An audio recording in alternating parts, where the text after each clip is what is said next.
ਵਾਹਿਗੁਰੂ ਜੀ ਕੀ ਫਤਿਹ, ਸਤਨਾਮ, ਸਲਾਮ, ਨਮਸਤੇ ਜਾਂ ਰਾਮ ਰਾਮ, ਜੋ ਵੀ ਤੁਹਾਡਾ ਪਿਛੋਕੜ ਹੋਵੇ ਪ੍ਰਵਾਨ ਕਰਨਾ। ਅੱਛਾ, ਅੱਜ ਦਾ ਸਾਡਾ ਪ੍ਰੋਗਰਾਮ ਜਿਹੜਾ ਹੈ it's regarding national day of prayer which is on May 7th. And this program is really a Congress authorized day when people pray for the welfare of the country and for good leadership and all other kinds of abundance for the country and for benefit of all people. So I thought as Sikhs we should also talk about this, what the prayer means in the Sikh religion and what is the power of this prayer, because in Gurbani we read all the time, even before we do our own ardas, we say ਕਿ ਅਸੀਂ ਕਹਿੰਦੇ ਤੂੰ ਠਾਕਰ ਤੁਮ ਪੈ ਅਰਦਾਸ ਤੋਂ ਸ਼ੁਰੂ ਕਰਦੇ ਹਾਂ ਅਸੀਂ ਆਪਣੀ ਅਰਦਾਸ। ਇਸੇ ਤਰ੍ਹਾਂ ਹੋਰ ਕਈ ਕਿਸਮ ਦੀਆਂ ਮਸਾਲਾ ਨੇ ਅਰਦਾਸ ਦੇ ਵਿੱਚ which we do for the to talk about the Vaheguru through our Guru, of course, like Kita Lodiye comes Har Pe Akhiye. Is ਤਰ੍ਹਾਂ there are so many other examples which we will start here. Welcome Gyani Dharm Singh ji and Gurpreet Singh ji, and then whoever else comes along in due course of time. Gyani ji, ਤੁਹਾਡਾ ਕੀ ਖਿਆਲ ਹੈ, what the ਅਰਦਾਸ means ਸਿੱਖਾਂ ਦੇ ਵਿੱਚ? ਮੈਂ ਤੇ ਜਦੋਂ ਗੁਰਬਾਣੀ ਪੜ੍ਹੀ ਦੀ ਆ ਨਾ ਜੀ, ਤੇ ਇੰਜ ਲੱਗਦਾ ਕਿ ਵਾਹਿਗੁਰੂ ਜੀ ਦੀ ਬੰਦਗੀ, ਉਹਦੀ ਭਗਤੀ ਹੈ ਹੀ ਸਾਰੀ ਅਰਦਾਸ ਸਰੂਪ। ਤੇ ਕਿਉਂਕਿ ਇੱਕ ਗੱਲ ਸਾਨੂੰ ਸਾਰਿਆਂ ਨੂੰ ਗੁਰੂ ਸਾਹਿਬ ਜੀ ਨੇ ਸਮਝਾ ਦਿੱਤੀ ਕਿ ਮਨੁੱਖ ਜਿਹੜਾ ਆ, ਇਹਦੇ ਕੋਲੋਂ ਅਨੇਕਾਂ ਗਲਤੀਆਂ ਹੁੰਦੀਆਂ ਨੇ, ਕੁਝ ਜਾਣਦਿਆਂ ਹੋਇਆਂ, ਕੁਝ ਅਣਜਾਣੇ ਵਿੱਚ, ਤੇ ਉਹ ਅਕਾਲ ਪੁਰਖ ਵਾਹਿਗੁਰੂ ਜੀ ਉਸੇ ਤਰ੍ਹਾਂ ਹੀ ਸਾਨੂੰ ਮਾਫ ਕਰਨ ਵਾਲੇ ਆ, ਜਿਵੇਂ ਮਾਂ ਬਾਪ ਕਰਦੇ ਨੇ ਕਿ ਜੈਸਾ ਬਾਲਕ ਭਾਏ ਸੁਭਾਈ ਲੱਖ ਅਪਰਾਧ ਕਮਾਵੈ, ਕਰ ਉਪਦੇਸ਼ ਝਿੜਕੇ ਬਹੁ ਭਾਂਤੀ ਬਹੁੜ ਪਿਤਾ ਗਲ ਲਾਵੈ, ਪਿਛਲੇ ਔਗਣ ਬਖਸ਼ ਲੈ ਪ੍ਰਭ ਆਗੇ ਮਾਰਗ ਪਾਵੈ। ਤੇ ਉਹ ਹੁੰਦਾ ਸਾਰਾ ਤਾਂ ਹੀ ਆ ਕਿ ਜਦੋਂ ਅਸੀਂ ਉਹਦੇ ਚਰਨਾਂ ਦੇ ਵਿੱਚ ਆਪਣੇ ਆਪੇ ਨੂੰ ਸਮਰਪਣ ਕਰਕੇ ਤੇ ਆਪ ਖੁਦ ਇਸ ਗੱਲ ਨੂੰ ਇਕਬਾਲ ਕਰ ਲੈਂਦੇ ਆ, ਇਸ ਗੱਲ ਨੂੰ ਮੰਨ ਲੈਂਦੇ ਆ ਕਿ ਤੇਰੀਆਂ ਬਖਸ਼ਿਸ਼ਾਂ ਵੱਡੀਆਂ ਨੇ ਤੇ ਸਾਡੀਆਂ ਗਲਤੀਆਂ ਭੁੱਲਾਂ ਜਿਹੜੀਆਂ ਨੇ ਉਹ ਬੇਅੰਤ ਨੇ। ਬਾਣੀ ਚ ਥਾਂ ਥਾਂ ਤੇ ਐਸਾ ਲਿਖਿਆ ਕਿ ਅਸੀਂ ਖਾਤੇ ਬਹੁਤ ਕਮਾਵੰਦੇ ਅੰਤ ਨਾ ਪਾਰਾਵਾਰ, ਹਰ ਕਿਰਪਾ ਕਰਕੇ ਬਖਸ਼ ਲੈ ਹੋ ਹਉ ਪਾਪੀ ਵੱਡ ਗੁਨਾਹਗਾਰ। ਤੇ ਉਹ ਅਕਾਲ ਪੁਰਖ ਵਾਹਿਗੁਰੂ ਜੀ ਸਾਡੀਆਂ ਜਿਹੜੀਆਂ ਗਲਤੀਆਂ ਨੇ ਉਹਨਾਂ ਨੂੰ ਮਾਫ ਕਰਨ ਦੀ ਸਮਰੱਥਾ ਰੱਖਦੇ ਨੇ ਔਰ ਕਰਦੇ ਨੇ। ਹਾਂਜੀ, ਥੈਂਕ ਯੂ ਗਿਆਨੀ ਜੀ। ਤੇ ਦੇਖੋ, ਨਾਲੇ today it will not be complete if we don't talk about Guru Amar Das ji. It's Guru Amar Das ji's birthday and he is our third Guru, ਜਿਹੜੇ ਕਿ ਆਪ ਦੱਸਦੇ ਨੇ ਆਪਦੇ ਜੀਵਨ ਦੇ ਵਿੱਚ ਉਹਨਾਂ ਨੇ ਬੜੇ ਸੋਸ਼ਲ ਰਿਫਾਰਮਸ ਲੈ ਕੇ ਆਉਂਦੇ ਨੇ, ਜਿਵੇਂ ਸੰਗਤ ਪੰਗਤ ਦੀ ਰਸਮ, ਤੇ ਨਾਲੇ ਆਪਣੇ ਲੇਡੀਜ਼ ਦੀ ਰਿਸਪੈਕਟ ਕਿਵੇਂ ਵਧਾਈ ਉਹਨਾਂ ਨੇ, ਉਹਨਾਂ ਨੂੰ ਵੀ ਪ੍ਰਚਾਰਕ ਬਣਾਇਆ, ਤੇ ਨਾਲੇ ਸਤੀ ਦੀ ਰਸਮ ਖਤਮ ਕੀਤੀ, ਤੇ ਆਪਣੇ ਲੰਗਰ ਦਾ ਜਿਹੜਾ ਸੀਗਾ ਉਸ ਨੂੰ ਹੋਰ ਵੀ ਮਜ਼ਬੂਤੀ ਤੇ ਜੋ ਗੁਰੂ ਨਾਨਕ ਸਾਹਿਬ ਤੋਂ ਸ਼ੁਰੂ ਹੋਇਆ ਸੀ ਉਹ ਕਰਵਾਇਆ ਸੰਗਤ ਦੇ ਵਿੱਚ। ਤੇ ਨਾਲੇ ਜਿਹੜਾ ਸੀ ਉਹਨਾਂ ਨੇ ਸਿਸਟਮ ਇਕੱਠਾ ਕੀਤਾ, ਇਕੱਠੇ ਹੋਣ ਦਾ ਕੌਮ ਦਾ, ਵਿਸਾਖੀ ਤੇ ਆਪਣੇ ਦੀਵਾਲੀ ਦੇ ਤੌਰ ਤੇ। ਸੋ ਇਸ ਤਰ੍ਹਾਂ ਅਨੇਕਾਂ ਗੁਰੂ ਅਮਰਦਾਸ ਜੀ ਦੀਆਂ ਹੈਗੀਆਂ ਕੰਟਰੀਬਿਊਸ਼ਨਸ। ਤੇ ਉਹ ਹੀ ਮਹਾਰਾਜ ਕਹਿੰਦੇ ਨੇ ਜਦੋਂ ਕਹਿੰਦੇ ਆ ਜਗਤ ਜਲੰਦਾ ਰੱਖ ਲੈ ਆਪਣੀ ਕਿਰਪਾ ਧਾਰ, ਜਿਤ ਦੁਆਰਾ ਉਭਰੈ ਤੇ ਲੈ ਵਾਰ। ਤੇ ਮਹਾਰਾਜ ਕਿਵੇਂ ਮਤਲਬ ਸਰਬੱਤ ਦੇ ਭਲੇ ਦੀ ਗੱਲ ਕਰ ਰਹੇ ਨੇ। ਕਹਿੰਦੇ ਡਜ਼ਨਟ ਮੈਟਰ ਕਿਹੜਾ ਕਿਸੇ ਦਾ ਧਰਮ ਆ ਕਿਸੇ ਨਹੀਂ, ਜੋ ਵੀ ਆ। ਕਹਿੰਦੇ ਇਹ ਸੱਚੇ ਪਾਤਸ਼ਾਹ ਮਿਹਰ ਕਰ ਤੂੰ ਸਾਨੂੰ ਸਾਰਿਆਂ ਨੂੰ ਜਿਹੜਾ ਨਾ ਕਿਸੇ ਤਰੀਕੇ ਨਾਲ ਵੀ ਸਾਨੂੰ ਸਾਡੇ ਜਗ੍ਹਾ ਪਰ ਭਲਾ ਹੋ ਸਕੇ ਉਹਦਾ ਤੂੰ ਇੰਤਜ਼ਾਮ ਕਰ। ਤੇ ਇੱਥੇ ਮੈਂ ਗੁਰਪ੍ਰੀਤ ਸਿੰਘ ਜੀ, ਤੁਹਾਡਾ ਕੀ ਖਿਆਲ ਹੈ ਇਹ ਜਿਹੜਾ ਪਾਵਰ ਆਫ ਅਰਦਾਸ ਜਿਹੜੀ ਅਸੀਂ ਗੱਲਾਂ ਕਰ ਰਹੇ ਹਾਂ? ਗੁਰੂ ਪਿਆਰਿਓ, ਬਹੁਤ ਅੱਛੇ ਵਿਚਾਰ ਦਿੱਤੇ ਗਿਆਨੀ ਜੀ ਨੇ, ਬੜਾ ਸੋਹਣਾ ਦੱਸਿਆ। ਤੇ ਸਭ ਤੋਂ ਪਹਿਲਾਂ ਤੁਹਾਡਾ ਸਾਰਿਆਂ ਦਾ ਕੋਟ ਕੋਟ ਧੰਨਵਾਦ ਤੇ ਵਾਹਿਗੁਰੂ ਜੀ ਕਾ ਖਾਲਸਾ, ਵਾਹਿਗੁਰੂ ਜੀ ਕੀ ਵਾਹਿਗੁਰੂ ਜੀ ਕੀ ਫਤਿਹ। ਫਤਿਹ। ਤੇ ਗੁਰੂ ਪਿਆਰਿਓ, ਅੱਜ ਦੇਖੋ ਕਿੰਨੇ ਮਹਾਨ ਦਿਨ ਆ। ਤੀਜੇ ਪਾਤਸ਼ਾਹ ਦੀ ਆਪਾਂ ਗੱਲ ਕਰ ਰਹੇ ਹਾਂ, ਗੁਰੂ ਅਮਰਦਾਸ ਜੀ ਦੀ। ਗੁਰੂ ਅਮਰਦਾਸ ਜੀ ਮਹਾਰਾਜ ਦੇ ਜੀਵਨ ਚ ਉਹਨਾਂ ਦੀ ਜਿਹੜੀ ਸਭ ਤੋਂ ਵੱਡੀ ਸੇਧ ਮਿਲਦੀ ਹੈ, ਦੇਖੋ ਉਹਨਾਂ ਨੇ 12 ਸਾਲ ਸੇਵਾ ਕੀਤੀ। 71 ਸਾਲ ਦੀ ਉਮਰ ਦੇ ਵਿੱਚ ਉਹਨਾਂ ਨੇ ਸਟਾਰਟ ਕੀਤਾ ਆਪਣਾ ਜੀਵਨ। ਦੇਖੋ ਤਿਆਗ ਹੀ ਜਿਹੜਾ ਹੈ ਨਾ ਜੀ, ਉਹ ਬੇਨਤੀ ਆ। ਅਰਦਾਸ ਦੀ ਗੱਲ ਕਰਦੇ ਆ, ਅਰਦਾਸ ਟੁੱਟ ਕੇ ਹੁੰਦੀ, ਭਿੱਜ ਕੇ ਹੁੰਦੀ, ਪ੍ਰੇਮ ਚ ਹੁੰਦੀ। ਪੜ੍ਹਨਾ ਹੋਰ ਚੀਜ਼ ਆ, ਭਗਤੀ ਹੋਰ ਚੀਜ਼ ਆ। ਯੈਸ। ਗਾਉਂਦੇ ਸਾਰੇ ਹੀ ਨੇ, ਭਗਤੀ ਕੋਈ ਕੋਈ ਕਰਦਾ। ਔਰ ਭਗਤੀ ਦੀ ਮਹਾਨਤਾ ਹੈ ਗੁਰੂ ਪਿਆਰਿਓ ਸਾਰੀ। ਤੁਹਾਡੇ ਭਾਵਨਾ ਦਾ ਮੁੱਲ ਆ ਹਰ ਜਗ੍ਹਾ। ਮਾਂ ਤੇ ਪੁੱਤ ਦਾ ਰਿਸ਼ਤਾ ਕੁਛ ਵੀ ਨਹੀਂ ਅਗਰ ਪ੍ਰੇਮ ਨਹੀਂ ਹੈ। ਯੈਸ। ਗੱਲ ਤਾਂ ਸਾਰੀ ਪ੍ਰੇਮ ਦੀ ਤੇ ਤਿਆਗ ਦੀ ਆ। ਗੁਰੂ ਮਹਾਰਾਜ ਦੇਖੋ, ਤੁਸੀਂ ਅੱਜ ਬੜਾ ਸੋਹਣਾ ਸਵੇਰੇ ਇੱਕ ਗੁਰੂ ਮਹਾਰਾਜ ਦੀ ਬਾਣੀ ਦਾ ਸ਼ਬਦ ਸਵਈਆਂ ਚ ਆਪਾਂ ਰੋਜ਼ ਪੜ੍ਹਦੇ ਹਾਂ, ਜਿਨ ਪ੍ਰੇਮ ਸਾਚ ਕਹੋ ਸੁਣ ਲਿਓ ਸਭੇ, ਜਿਨ ਪ੍ਰੇਮ ਕੀਓ ਤਿਨ ਹੀ ਪ੍ਰਭ ਪਾਇਓ। ਗੱਲ ਤਾਂ ਸਾਰੀ ਪ੍ਰੇਮ ਦੀ। ਅੰਦਰ ਤੁਸੀਂ ਭਿੱਜ ਕੇ ਬੇਨਤੀ, ਉਹ ਸ਼ਬਦ ਕੁਛ ਵੀ ਹੋ ਸਕਦੇ ਨੇ। ਹਿੰਦੀ, ਪੰਜਾਬੀ, ਉਰਦੂ, ਕੋਈ ਭਾਸ਼ਾ, ਸੰਸਕ੍ਰਿਤ ਲਾ ਲਓ। ਯੈਸ। ਰਾਈਟ, ਤੇ ਵਾਕਿਆ ਬੇਨਤੀ। ਇਹਦੇ ਕੋਈ ਸ਼ੱਕ ਨਹੀਂ ਹੈ, ਪ੍ਰੇਮ ਦੀਆਂ ਗੱਲਾਂ ਨੇ। ਕਿਉਂਕਿ ਗੁਰੂ ਸਾਹਿਬ ਗੁਰੂ ਨਾਨਕ ਦੇਵ ਜੀ ਨੇ ਵੀ ਕਿਹਾ, ਜੇ ਤਾਂ ਪ੍ਰੇਮ ਖੇਲਣ ਕਾ ਚਾਹੋ, ਸਿਰ ਤਾਂ ਤਲੀ ਗਲੀ ਮੁਰੀਆ।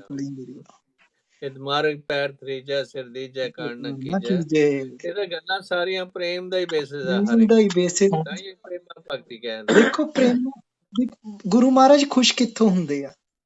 ਬੱਚੇ ਦੇ ਪ੍ਰੇਮ ਤੋਂ, ਤਿਆਗ ਤੋਂ। ਆਪਾਂ ਉਹਨਾਂ ਦੇ ਬੱਚੇ ਆ। ਜਦੋਂ ਆਪਾਂ ਪ੍ਰੇਮ ਵਿੱਚ ਭਿੱਜ ਕੇ ਉਹਨਾਂ ਨੂੰ ਯਾਦ ਕਰਦੇ ਆ, ਉਹ ਵਿਰਾਗ ਦਿੰਦੇ ਆ। ਰਾਈਟ, ਉਹ ਤੁਹਾਡੇ ਅੰਦਰਲੀ ਕਪਾਟ ਖੋਲਦੇ ਆ। ਕਿਮ ਸਚਿਆਰਾ ਹੋਈਏ, ਕਿਮ ਕੂੜੇ ਟੁੱਟੇ ਪਾਲ, ਹੁਕਮ ਰਜਾਈ ਚੱਲਣਾ ਨਾਨਕ ਲਿਖਿਆ। ਆਪਾਂ ਰੋਜ਼ ਇਹ ਬੇਨਤੀ ਆ, ਇਹ ਕੂੜ ਦੀ ਕੰਧ, ਹੰਕਾਰ ਦੀ, ਹਉਮੈ ਦੀ, ਇਹ ਟੁੱਟ ਜੇ ਕਿਸੇ ਤਰੀਕੇ ਨਾਲ। ਇਹ ਬੇਨਤੀ ਆ ਜੀ। ਜਿਵੇਂ ਜੀ ਇੱਕ ਸ਼ਬਦ ਆਉਂਦਾ, ਜਾਂ ਤੂੰ ਮੇਰੇ ਵੱਲ ਹੈ। ਅੱਗੇ ਨਹੀਂ ਮੈਂ ਪੜ੍ਹਦਾ, ਸਿਰਫ ਇੰਨਾ ਹੀ ਕਹਿਣਾ, ਜਾਂ ਗੁਰੂ ਮਹਾਰਾਜ ਨੇ ਪਹਿਲਾਂ ਹੀ ਲਾਤੀ। ਜੇ ਤੂੰ ਮੇਰੇ ਵੱਲ ਹੈ, ਤਾਂ ਗੱਲ ਤਾਂ ਉਹਦੇ ਵੱਲ ਦੀ ਆ ਨਾ ਜੀ। ਉਹਦੇ ਹੁਕਮ ਚ ਤਾਂ ਕੁਛ ਵੀ ਬਾਹਰ ਨਹੀਂ ਹੈ। Yes, very true. So Gurpreet Singh ji, ਇਸ ਤਰ੍ਹਾਂ ਜਿਹੜਾ ਇਹ ਕੱਲ ਜਿਹੜਾ May 7 ਨੂੰ ਆ, ਨੈਸ਼ਨਲ ਡੇ ਆਫ ਪ੍ਰੇਅਰ, ਇਹਦੇ ਵਿੱਚ ਵੱਖ-ਵੱਖ ਧਰਮਾਂ ਦੇ ਲੋਕ ਆਪੋ ਆਪਣੇ ਕਾਇਦੇ ਤਰੀਕੇ ਅਨੁਸਾਰ ਅਰਦਾਸ ਕਰਨਗੇ ਕਿ ਹੇ ਸੱਚੇ ਪਾਤਸ਼ਾਹ ਵਾਹਿਗੁਰੂ, ਤੂੰ ਕਿਸੇ ਨਾ ਕਿਸੇ ਸਾਡੇ ਲੀਡਰਾਂ ਨੂੰ ਸਮੱਤ ਬਖਸ਼, ਤਾਂ ਕਿ ਉਹ ਇਹੋ ਜਿਹੀਆਂ ਪਾਲਿਸੀਜ਼ ਅਡਾਪਟ ਕਰਨ ਜਿਨ੍ਹਾਂ ਨਾਲ ਸਰਬੱਤ ਦਾ ਭਲਾ ਹੋ ਸਕੇ। ਤੇ ਕਿਰਪਾ ਕਰਕੇ ਵੀ ਸਾਡੇ ਜਿਹੜੇ ਹੈਗਾ ਦੁਨੀਆ ਦੇ ਵਿੱਚ ਅਤੇ ਦੇਸ਼ ਦੇ ਵਿੱਚ ਬਹੁਤ ਕੁਛ ਜਿਹੜਾ ਹੈਗਾ, ਤੂੰ ਤੇਰੀ ਮਿਹਰ ਦੇ ਨਾਲ ਪੈਦਾ ਹੋਵੇ। ਜਿਵੇਂ ਇੱਕ ਸ਼ਬਦ ਦੇ ਵਿੱਚ ਆਉਂਦਾ, ਸਭੇ ਜੀ ਸੰਭਾਲ ਆਪਣੀ ਮਿਹਰ ਕਰ, ਅੰਨ ਪਾਣੀ ਮੁੱਚ ਪਾਏ, ਦੁੱਖ ਦਾਲਦ ਭੰਨ ਧਰ, ਅਰਦਾਸ ਸੁਣੀ ਦਤਾਰ ਹੋਈ ਸਿਸ਼ਟ ਠਰ, ਲੇਵੋ ਕੰਠ ਲਗਾਏ, ਆਪਦਾ ਸਭ ਹਰ, ਨਾਨਕ ਨਾਮ ਤੇ ਆਏ, ਪ੍ਰਭ ਕਾ ਸਫਲ ਕਰ। ਸੋ ਇਸ ਤਰ੍ਹਾਂ ਮਤਲਬ ਜਿਹੜਾ ਹੈਗਾ ਅਰਦਾਸ ਜਿਹੜੀ ਹੈ ਕਿ ਸਾਨੂੰ ਜੋੜਦੀ ਹੈ। ਉਦੋਂ ਦੋਨੇ ਪਾਸੇ ਸਾਡੀ ਅਰਦਾਸ ਹੈ ਵੀ ਵਾਹਿਗੁਰੂ ਆਪਣੇ ਚਰਨਾਂ ਕਮਲਾਂ ਵਿੱਚ ਜੋੜੀ ਰੱਖ, ਤੇ ਸਾਨੂੰ ਜਿਹੜਾ ਹੈਗਾ ਜੀਵਨ ਆ ਇਹ ਸਰਬੱਤ ਦੇ ਭਲੇ ਦੇ ਵਿੱਚ ਵੀ ਲਗਾਉਣ ਦੇ ਲਈ ਸਾਨੂੰ ਉਤਸ਼ਾਹ ਤੇ ਰਿਸੋਰਸਿਸ ਬਖਸ਼। ਕੀ ਖਿਆਲ ਹੈ ਗਿਆਨੀ ਧਰਮ ਸਿੰਘ ਜੀ ਤੁਹਾਡਾ ਇਸ ਬਾਬਤ? ਬਿਲਕੁਲ ਠੀਕ ਆ ਜੀ। ਅਰਦਾਸ ਸਾਰੀ ਦੁਨੀਆ ਦੇ ਸਾਰੇ ਧਰਮਾਂ ਦੇ ਵਿੱਚ, ਤੇ ਇੱਥੋਂ ਤੱਕ ਕਿ ਜਿਹੜੇ ਪਸ਼ੂ ਪੰਛੀ ਜੀਵ ਜੰਤੂ ਨੇ, ਉਹ ਵੀ ਅਕਾਲ ਪੁਰਖ ਦੇ ਚਰਨਾਂ ਦੇ ਵਿੱਚ ਅਕਸਰ ਕਰਦੇ ਹੀ ਆ। ਅਸੀਂ ਉਹ ਸਤਿਗੁਰੂ ਅਰਜਨ ਦੇਵ ਜੀ ਮਹਾਰਾਜ ਦਾ ਸ਼ਬਦ ਰੋਜ਼ ਹੀ ਪੜ੍ਹਦੇ, ਕਾਹੇ ਰੇ ਮਨ ਚਿੱਤ ਮੈਂ ਉਦਮ ਜਾਂ ਆਹਰ ਹਰ ਜੀਓ ਭਰਿਆ।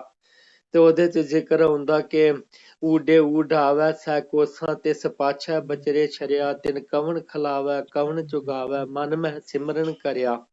ਤੇ ਇਹ ਅਲੱਗ ਗੱਲ ਆ ਕਿ ਉਹਨਾਂ ਦੀਆਂ ਅਰਦਾਸਾਂ ਅਸੀਂ ਨਹੀਂ ਸੁਣ ਸਕਦੇ, ਪਰ ਸੱਚਾਈ ਇਹ ਆ ਕਿ ਹਰ ਮਨੁੱਖ ਜਿਹੜਾ ਜਦੋਂ ਉਹਦੇ ਖਾਸ ਤੌਰ ਤੇ ਜਦੋਂ ਸਾਰੇ ਪਾਸਿਆਂ ਤੋਂ ਉਹ ਨਿਢਾਲ ਹੋ ਜਾਂਦਾ, ਨਿਆਸਰਾ ਹੋ ਜਾਂਦਾ। ਉਦੋਂ ਫਿਰ ਇੱਕੋ ਇੱਕ ਆਸਰਾ ਅਕਾਲ ਪੁਰਖ ਵਾਹਿਗੁਰੂ ਜੀ ਰਹਿ ਜਾਂਦੇ ਨੇ ਤੇ ਉਹਨਾਂ ਦੇ ਅੱਗੇ ਅਰਦਾਸ ਕੀਤੀ ਜਾਂਦੀ ਆ। ਤੇ ਸਿੱਖੀ ਦੇ ਵਿੱਚ ਸਭ ਤੋਂ ਵੱਡੀ ਗੱਲ ਇਹ ਆ ਕਿ ਇੱਥੇ ਜਦੋਂ ਅਸੀਂ ਸਤਿਗੁਰੂ ਜੀ ਦੀ ਬਾਣੀ ਪੜ੍ਹਦੇ ਜਾਂ ਆਪਣੇ ਪਾਵਨ ਪਵਿੱਤਰ ਇਤਿਹਾਸ ਵੱਲ ਝਾਤੀ ਮਾਰਦੇ ਆ ਤੇ ਆਪਣੇ ਸੁੱਖ ਵਾਸਤੇ, ਆਪਣੇ ਮਨੋਰਥ ਵਾਸਤੇ ਅਰਦਾਸ ਜਿਹੜੀ ਆ ਸਾਨੂੰ ਇਤਿਹਾਸ ਵਿੱਚੋਂ ਤੇ ਗੁਰਬਾਣੀ ਵਿੱਚੋਂ ਬਹੁਤ ਘੱਟ ਮਿਲੂਗੀ। ਜੇ ਹੈ ਤੇ ਉਹ ਮਨੁੱਖਤਾ ਦੇ ਭਲੇ ਵਾਸਤੇ, ਆਪਣੇ ਆਤਮਿਕ ਜੀਵਨ ਦੀ ਉੱਚਤਾ ਵਾਸਤੇ, ਆਪਣੇ ਔਗਣਾਂ ਤੋਂ ਛੁਟਕਾਰੇ ਵਾਸਤੇ ਅਰਦਾਸਾਂ ਜਿਹੜੀਆਂ ਨੇ ਥਾਂ ਥਾਂ ਮਿਲਦੀਆਂ ਨੇ। ਤੇ ਅਰਦਾਸ ਸਾਡੀ ਕਿਸੇ ਵੀ ਮਨੋਰਥ ਵਾਸਤੇ ਹੋਵੇ ਤੇ ਉਹਦੇ ਅਖੀਰ ਚ ਅਸੀਂ ਸਾਰੇ ਹੀ ਬੋਲਦੇ ਨਾਨਕ ਨਾਮ ਚੜ੍ਹਦੀ ਕਲਾ, ਤੇਰੇ ਭਾਣੇ ਸਰਬੱਤ ਦਾ ਭਲਾ। ਬਿਲਕੁਲ ਠੀਕ ਹੈ ਗਿਆਨੀ ਜੀ ਤੁਹਾਡੀ ਗੱਲ। ਇਵੇਂ ਗੁਰੂ ਅਰਜਨ ਦੇਵ ਜੀ ਦਾ ਇੱਕ ਸ਼ਬਦ ਆਉਂਦਾ ਹੈ ਕਿ ਵੇ ਸਭੇ ਸਾਂਝੀ ਵਾਲ ਸਦਾਇਨ ਕੋਈ ਨਾ ਦਿਸੈ ਬਾਹਰਾ ਜੀਓ। ਭਗਤ ਰਵਿਦਾਸ ਸਾਹਿਬ ਜੀ ਵੀ ਸਾਨੂੰ ਕਨਸੈਪਟ ਦਿੰਦੇ ਆ ਬੇਗਮਪੁਰਾ ਸ਼ਹਿਰ ਕਾ ਨਾਮ। ਮਤਲਬ ਗੁਰਬਾਣੀ ਤਾਂ ਸਰਬੱਤ ਦੇ ਭਲੇ ਲਈ ਲੋਚਦੀ ਹੈ।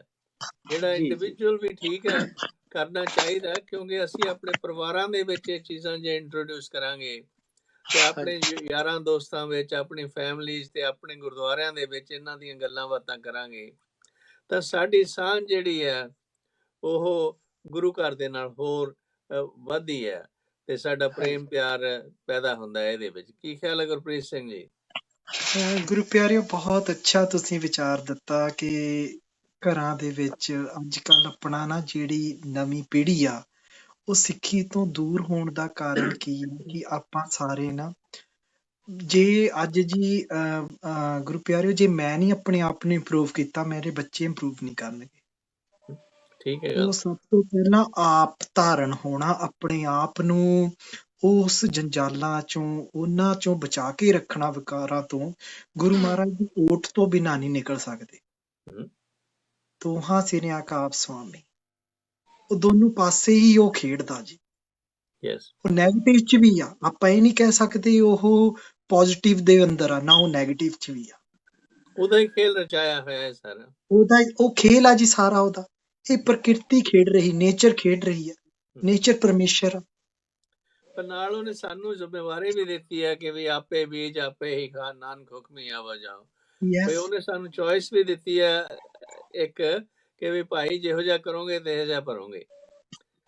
ਸੋ ਉਸ ਤੇ ਸਾਡਾ ਆਪਣਾ ਫਰਜ਼ ਬਣਦਾ ਕਿ ਅਸੀਂ ਆਪਣੇ ਆਪ ਨੂੰ ਸੁਧਾਰੀਏ ਤੇ ਆਪਣੇ ਪਰਿਵਾਰ ਦੇ ਵਿੱਚ ਆਪਣੇ ਬੱਚਿਆਂ ਨੂੰ ਇਸ ਪਾਸੇ ਲਾਈਏ। ਤੇ ਫਿਰ ਅਸੀਂ ਨਹੀਂ ਬੱਚਿਆਂ ਨੂੰ ਬਲੇਮ ਕਰੀ ਜਾਈਏ ਉਹ ਸਿੱਖੀ ਦੇ ਨਾਲ ਨਹੀਂ ਜੁੜੇ, ਜਾਂ ਉਹ ਨਹੀਂ ਕਰਦੇ, ਉਹ ਨਹੀਂ ਕਰਦੇ। ਉਹਨਾਂ ਦੇ ਜਿਹੜੇ ਰੋਲ ਮਾਡਲ ਨੇ, ਜਿਹੜੇ ਮਾਂ ਪਿਓ ਨੇ, ਉਹ ਹੀ ਨਹੀਂ ਜੇ ਇਸ ਪਾਸੇ, ਤਾਂ ਬੱਚਿਆਂ ਨੂੰ ਕਿੱਥੋਂ ਸ਼ੌਕ ਪੈਦਾ ਹੋਣਾ ਇਹਨਾਂ ਚੀਜ਼ਾਂ 'ਚ। ਟਰੂ ਆ ਜੀ, ਇਹੀ ਇੱਕ ਸਿਧਾਂਤ ਆ। ਸੋ ਗਿਆਨੀ, ਤੁਹਾਡਾ ਕੀ ਖਿਆਲ ਹੈ? ਇਹ ਆਪ ਜੀ ਦੀ ਗੱਲ ਬਿਲਕੁਲ ਸਹੀ ਆ ਜੀ। ਅੱਗੇ ਵੀ ਆਪਾਂ ਇੱਕ ਪ੍ਰੋਗਰਾਮ 'ਚ ਮੈਂ ਬੇਨਤੀ ਕੀਤੀ ਸੀ ਕਿਸੇ ਵਿਦਵਾਨ ਦਾ, ਮੈਂ ਪੜ੍ਹਿਆ ਸੀਗਾ ਪ੍ਰਿੰਸੀਪਲ ਸਤਬੀਰ ਸਿੰਘ ਹੋਰਾਂ ਦੀ ਪੁਸਤਕ ਦੇ ਵਿੱਚੋਂ, ਵੀ ਪੁੱਛਿਆ ਸੀਗਾ ਵੀ ਜਿਹੜਾ ਬੱਚਿਆਂ ਨੂੰ ਪ੍ਰਚਾਰ ਕਿੱਥੋਂ ਸ਼ੁਰੂ ਕਰਨਾ ਚਾਹੀਦਾ ਉਹਨਾਂ ਨੂੰ ਸਿੱਖੀ ਦੀ, ਤੇ ਕਿਹਾ ਸੀਗਾ ਉਹਨਾਂ ਨੇ, ਦੱਸਣ ਵਾਲੇ ਨੇ, ਕਿ ਬੱਚੇ ਦੇ ਜਨਮ ਤੋਂ 20-21 ਸਾਲ ਪਹਿਲੋਂ। ਕਹਿੰਦੇ ਵੀ ਉਹ ਕਿਵੇਂ? ਕਹਿੰਦੇ ਉਹਦੀ ਮਾਂ ਨੂੰ ਸਿੱਖ ਬਣਾ ਦਿਓ ਤੇ ਬੱਚਾ ਆਪੇ ਹੀ ਸਿੱਖ ਬਣ ਜੂ। ਸਾਡੇ ਇੱਕ ਡਾਕਟਰ ਹੁੰਦੇ ਸੀਗੇ ਜੀ, ਰਾਜ ਕੁਮਾਰ ਜੀ, ਬੜੇ ਪਿਆਰੇ, ਬੜੀ ਪਿਆਰੀ ਸ਼ਖਸੀਅਤ ਸੀਗੇ। ਪਿੰਡਾਂ ਵਿੱਚ ਉਹ ਫਿਰ ਤੁਰ ਕੇ ਹੀ ਦਵਾਈਆਂ ਦਿੰਦੇ ਹੁੰਦੇ ਸੀਗੇ। ਉਹਨਾਂ ਨੇ ਇੱਕ ਗੱਲ ਸਾਡੇ ਪਿਤਾ ਜੀ ਨਾਲ ਕੀਤੀ। ਮੈਂ ਉਦੋਂ ਬਹੁਤ ਛੋਟਾ ਸੀ, ਪਰ ਮੈਨੂੰ ਅੱਜ ਵੀ ਯਾਦ ਆ ਕਿ ਉਹ ਪਿਤਾ ਜੀ ਨੂੰ ਦੱਸ ਰਹੇ ਸੀ ਤੇ ਉਹ ਮੈਨੂੰ ਗੱਲ ਜਿਹੜੀ ਭੁੱਲਦੀ ਨਹੀਂ। ਉਹ ਕਹਿੰਦੇ ਵੀ ਕੋਈ ਬੀਬੀ ਸੀਗੀ ਤੇ ਉਹ ਰੋਜ਼ ਸੁਖਮਨੀ ਸਾਹਿਬ ਪੜ੍ਹਦੀ ਸੀ, ਉਹਨਾਂ ਨੂੰ ਜ਼ਬਾਨੀ ਯਾਦ ਸੀਗਾ ਤੇ ਪੜ੍ਹਦੇ ਰਹਿੰਦੇ ਸੀਗੇ। ਤੇ ਉਹਨਾਂ ਦੇ ਬੱਚੀ ਨੇ ਜਨਮ ਲਿਆ ਤੇ ਜਦੋਂ ਉਹ ਸਿਆਣੀ ਹੋਈ ਤੇ ਮਾਂ ਨੇ ਕਹਿਣਾ ਵੀ ਬੇਟਾ ਤੂੰ ਵੀ ਪਾਠ ਕਰਿਆ ਕਰ, ਤੂੰ ਵੀ ਬਾਣੀ ਪੜਿਆ ਕਰ। ਤੇ ਉਹਨੇ ਕਹਿਣਾ ਠੀਕ ਆ। ਤੇ ਉਹਨੇ ਫਿਰ ਕਿਹਾ ਕਿ ਤੂੰ ਸੁਖਮਨੀ ਸਾਹਿਬ ਯਾਦ ਕਰਿਆ ਕਰ। ਉਹਨੇ ਕਹਿਣਾ ਠੀਕ ਆ, ਪਰ ਉਹਨੇ ਗੁਟਕਾ ਫੜਨਾ ਨਹੀਂ। ਤੇ ਇੱਕ ਦਿਨ ਮਾਂ ਕਹਿਣ ਲੱਗੀ ਵੀ ਸੁਣਾ ਕਿੰਨਾ ਯਾਦ ਆ, ਤੇ ਉਹਨੇ ਸਾਰਾ ਹੀ ਸੁਖਮਨੀ ਸਾਹਿਬ ਜ਼ਬਾਨੀ ਸੁਣਾ ਦਿੱਤਾ। ਵਾਹ ਵਾਹ ਵਾਹ। ਉਹ ਮਾਂ ਦੇ ਦੁੱਧ ਦੇ ਵਿੱਚ ਹੀ ਉਹ ਐਸਾ ਸਿੱਖਿਆ ਸਿੱਖ ਗਈ। ਤੇ ਇਹ ਪੱਕੀ ਗੱਲ ਆ ਕਿ ਜੇ ਅਸੀਂ ਆਪਣੇ ਘਰਾਂ ਦੇ ਵਿੱਚ ਮੈਂ ਉੱਠ ਕੇ ਨਿਤਨੇਮ ਕਰਾਂਗਾ ਤੇ ਕੁਦਰਤੀ ਤੌਰ ਤੇ ਮੇਰੇ ਬੱਚੇ ਜਿਹੜੇ ਨੇ ਉਹਨਾਂ ਨੂੰ ਬਹੁਤਾ ਕੰਪੈਲ ਕਰਨ ਦੀ ਲੋੜ ਨਹੀਂ ਪਏਗੀ। ਤੇ ਹਾਂਜੀ ਜੋ ਦੇਖਦੇ ਨੇ ਬੱਚੇ ਆਟੋਮੈਟਿਕ ਹੀ ਸਿੱਖਦੇ ਨੇ। ਬਹੁਤ ਸਾਰੀਆਂ ਗੱਲਾਂ ਹੁਣ ਸਾਡੇ ਰਿਸ਼ਤੇਦਾਰ ਆ, ਉਹਨਾਂ ਦੇ ਕਿੱਥੋਂ ਤੱਕ ਮਾਮੀਆਂ, ਮਾਸੀਆਂ, ਚਾਚੀਆਂ, ਤਾਈਆਂ, ਤਾਏ, ਚਾਚੇ ਸਾਰਿਆਂ ਦੇ ਨਾਮ ਉਹਨਾਂ ਨੂੰ ਯਾਦ ਥੋੜਾ ਕਰਵਾਈ ਦੇ, ਆਪੇ ਹੀ ਹੋ ਜਾਂਦੇ ਨੇ ਕਿਉਂਕਿ ਉਹਨਾਂ ਦਾ ਜ਼ਿਕਰ ਘਰਾਂ 'ਚ ਚੱਲਦਾ ਰਹਿੰਦਾ। ਤੇ ਹਾਂਜੀ 10 ਪਾਤਸ਼ਾਹੀਆਂ ਦੇ ਨਾਮ, 5 ਪਿਆਰਿਆਂ ਦੇ, 4 ਸਾਹਿਬਜ਼ਾਦਿਆਂ ਦੇ, ਸਾਡੇ ਮਹਾਨ ਸ਼ਹੀਦਾਂ ਦੇ, ਉਹਨਾਂ ਦੇ ਨਾਮ ਕਿਹਾ ਵੀ ਬੱਚਿਆਂ ਨੂੰ ਯਾਦ ਕਿਉਂ ਨਹੀਂ ਹੁੰਦੇ? ਉਹਦਾ ਕਾਰਨ ਕਿ ਉਹਨਾਂ ਦੀ ਗੱਲ ਜਿਹੜੀ ਆ ਸਾਡੇ ਘਰਾਂ 'ਚ ਨਹੀਂ ਹੁੰਦੀ। ਜੇ ਅਸੀਂ ਰੋਜ਼ ਕਿਸੇ ਸ਼ਹੀਦ ਦੀ, ਕਿਸੇ ਮਹਾਂਪੁਰਖ ਦੀ, ਕਿਸੇ ਗੁਰੂ ਸਾਹਿਬਾਨ ਜੀ ਦੀ ਕੋਈ ਗੱਲ ਘਰ 'ਚ ਕਰਦੇ ਰਹੀਏ ਤੇ ਬੱਚੇ ਜਿਹੜੇ ਨੇ ਉਹ ਬੜੇ ਸਹਿਜ ਸੁਭਾਅ ਹੀ ਉਸ ਪਾਸੇ ਜੁੜ ਸਕਦੇ ਨੇ। That's very true. ਇਹਦੇ ਕੋਈ ਸ਼ੱਕ ਨਹੀਂ, ਕਿਉਂਕਿ ਜਿਹੋ ਜਿਹਾ ਉਹਨਾਂ ਦਾ ਆਲਾ ਦੁਆਲਾ ਹੋਊਗਾ, ਜਿਹੋ ਜਿਹੀ ਉਹਨਾਂ ਦੀ এনवायरमेंट ਹੋਣਗੀਆਂ, ਉਹੋ ਜਿਹੇ ਹਾਂਜੀ ਬੱਚਿਆਂ ਨੇ ਹੋ ਜਾਣਾ। ਤੇ ਐਵੇਂ ਜੀ ਬੱਚਿਆਂ ਨੂੰ ਬਲੇਮ ਕਰੀ ਜਾਈਏ, ਐ ਨਹੀਂ ਕਰਦੇ, ਉਹ ਨਹੀਂ ਕਰਦੇ। ਅਸਲ ਸਾਨੂੰ ਆਪਣੇ ਵਿਚਾਰਨਾ ਚਾਹੀਦਾ ਹੈਗਾ ਕਿ ਸਾਡਾ ਆਪਣਾ ਜੀਵਨ ਕੀ ਆ, ਉਹਦੇ ਤੇ ਝਾਤੀ ਮਾਰੀਏ। ਤੇ ਜੀ ਮੇਰੇ ਮਾਂ ਜੀ ਵੀ ਕਹਿੰਦੇ ਹੁੰਦੇ ਸੀ, ਮਾਤਾ ਜੀ, ਕਿ ਬਈ ਜੇ ਇੱਕ ਘਰ 'ਚ ਕੁੜੀ ਨੂੰ ਪੜ੍ਹਾ ਦਿਓ ਨਾ, ਸਾਰਾ ਪਰਿਵਾਰ ਪੜ੍ਹ ਜਾਂਦਾ। ਜੇ ਮੁੰਡੇ ਨੂੰ ਪੜ੍ਹਾਓ ਬਿਲ- ਤਾਂ ਸਿਰਫ ਇੱਕੋ ਹੀ ਪੜ੍ਹਦਾ। ਭਾਵ ਬਿਲਕੁਲ ਇਹ ਸਹੀ ਸੀਗਾ ਗੱਲ। ਕਿ ਵੀ ਜਿਹੜੀ ਚੰਗੀ ਕੁੜੀ ਪੜ੍ਹੀ ਲਿਖੀ ਜਿਹੜੀ ਆ ਬੱਚਿਆਂ ਨੂੰ ਸਿੱਧੇ ਰਾਹ ਪਾਊਗੀ। ਤੇ ਮੈਂ ਵੀ ਹਾਂਜੀ ਹਾਂਜੀ ਆਪਣੀ ਵਿਦਿਆ ਦਾ ਜਿਹੜਾ ਸਿਹਰਾ ਮੇਰੇ ਇਹਨਾਂ ਪਿਤਾ ਜੀ ਦੇ ਸਿਰ ਤੇ ਨਹੀਂ ਹੈ। ਉਹਨਾਂ ਨੇ ਮੇਰੇ ਤੇ ਪੈਸੇ ਖਰਚੇ, ਫੀਸਾਂ ਹਾਂਜੀ ਦਿੱਤੀਆਂ, ਪਰ ਸਿਖਾਇਆ ਮੇਰੀ ਮਾਂ ਨੇ ਹੀ ਹੈ।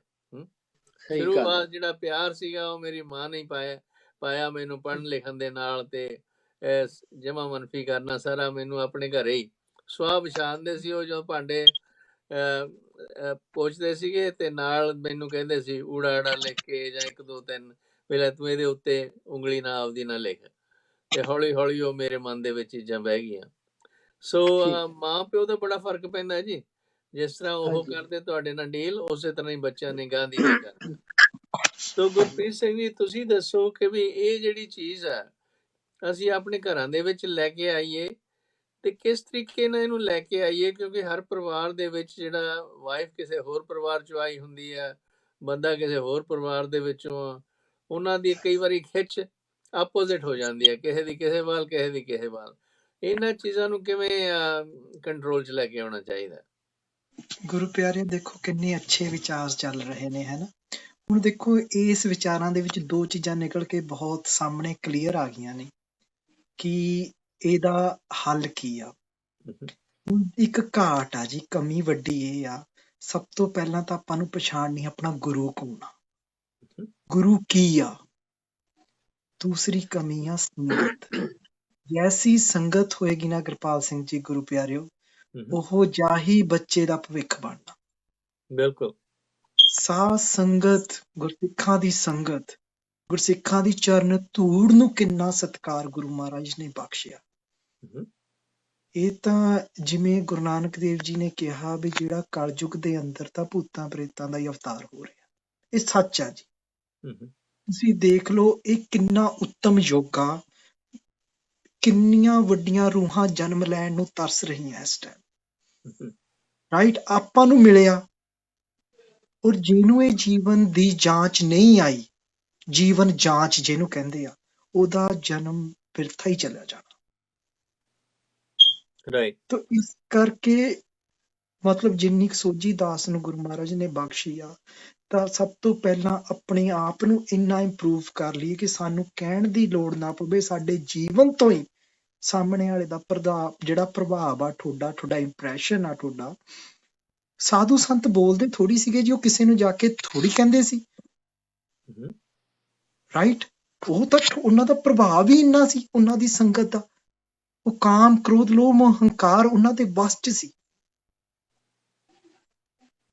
ਇਹ ਕਿੱਡੇ ਮਹਾਬਲੀ ਨੇ, ਨਹੀਂ ਜਿੱਤ ਹੁੰਦੇ। ਆਪਾਂ ਆਪਣੇ ਬੱਚਿਆਂ ਨੂੰ ਅਗਰ ਬਾਣੀ ਨਾਲ ਜੋੜਨਾ, ਤਾਂ ਉਹਨਾਂ ਦਾ ਬੇਸ, ਅਗਰ ਉਹਨਾਂ ਦਾ ਰੂਟ ਸਹੀ ਹੋਣਾ ਚਾਹੀਦਾ ਜੀ। ਉਹਨਾਂ ਦਾ ਰੂਟ ਉਹ ਕਦੋਂ ਹੋਊਗਾ? ਜਦੋਂ ਮਾਂ ਪਿਓ ਗੁਰਸਿੱਖੀ ਦੇ ਵਿੱਚ ਚੰਗੇ ਪਰਪੱਕ ਹੋਣਗੇ। ਉਹ ਜਿਵੇਂ ਕਹਿੰਦੇ ਨੀ, ਤਨ ਨੂੰ ਕਿਵੇਂ ਸਫਲਾ ਕਰਨਾ? ਸੇਵਾ ਕਰਕੇ।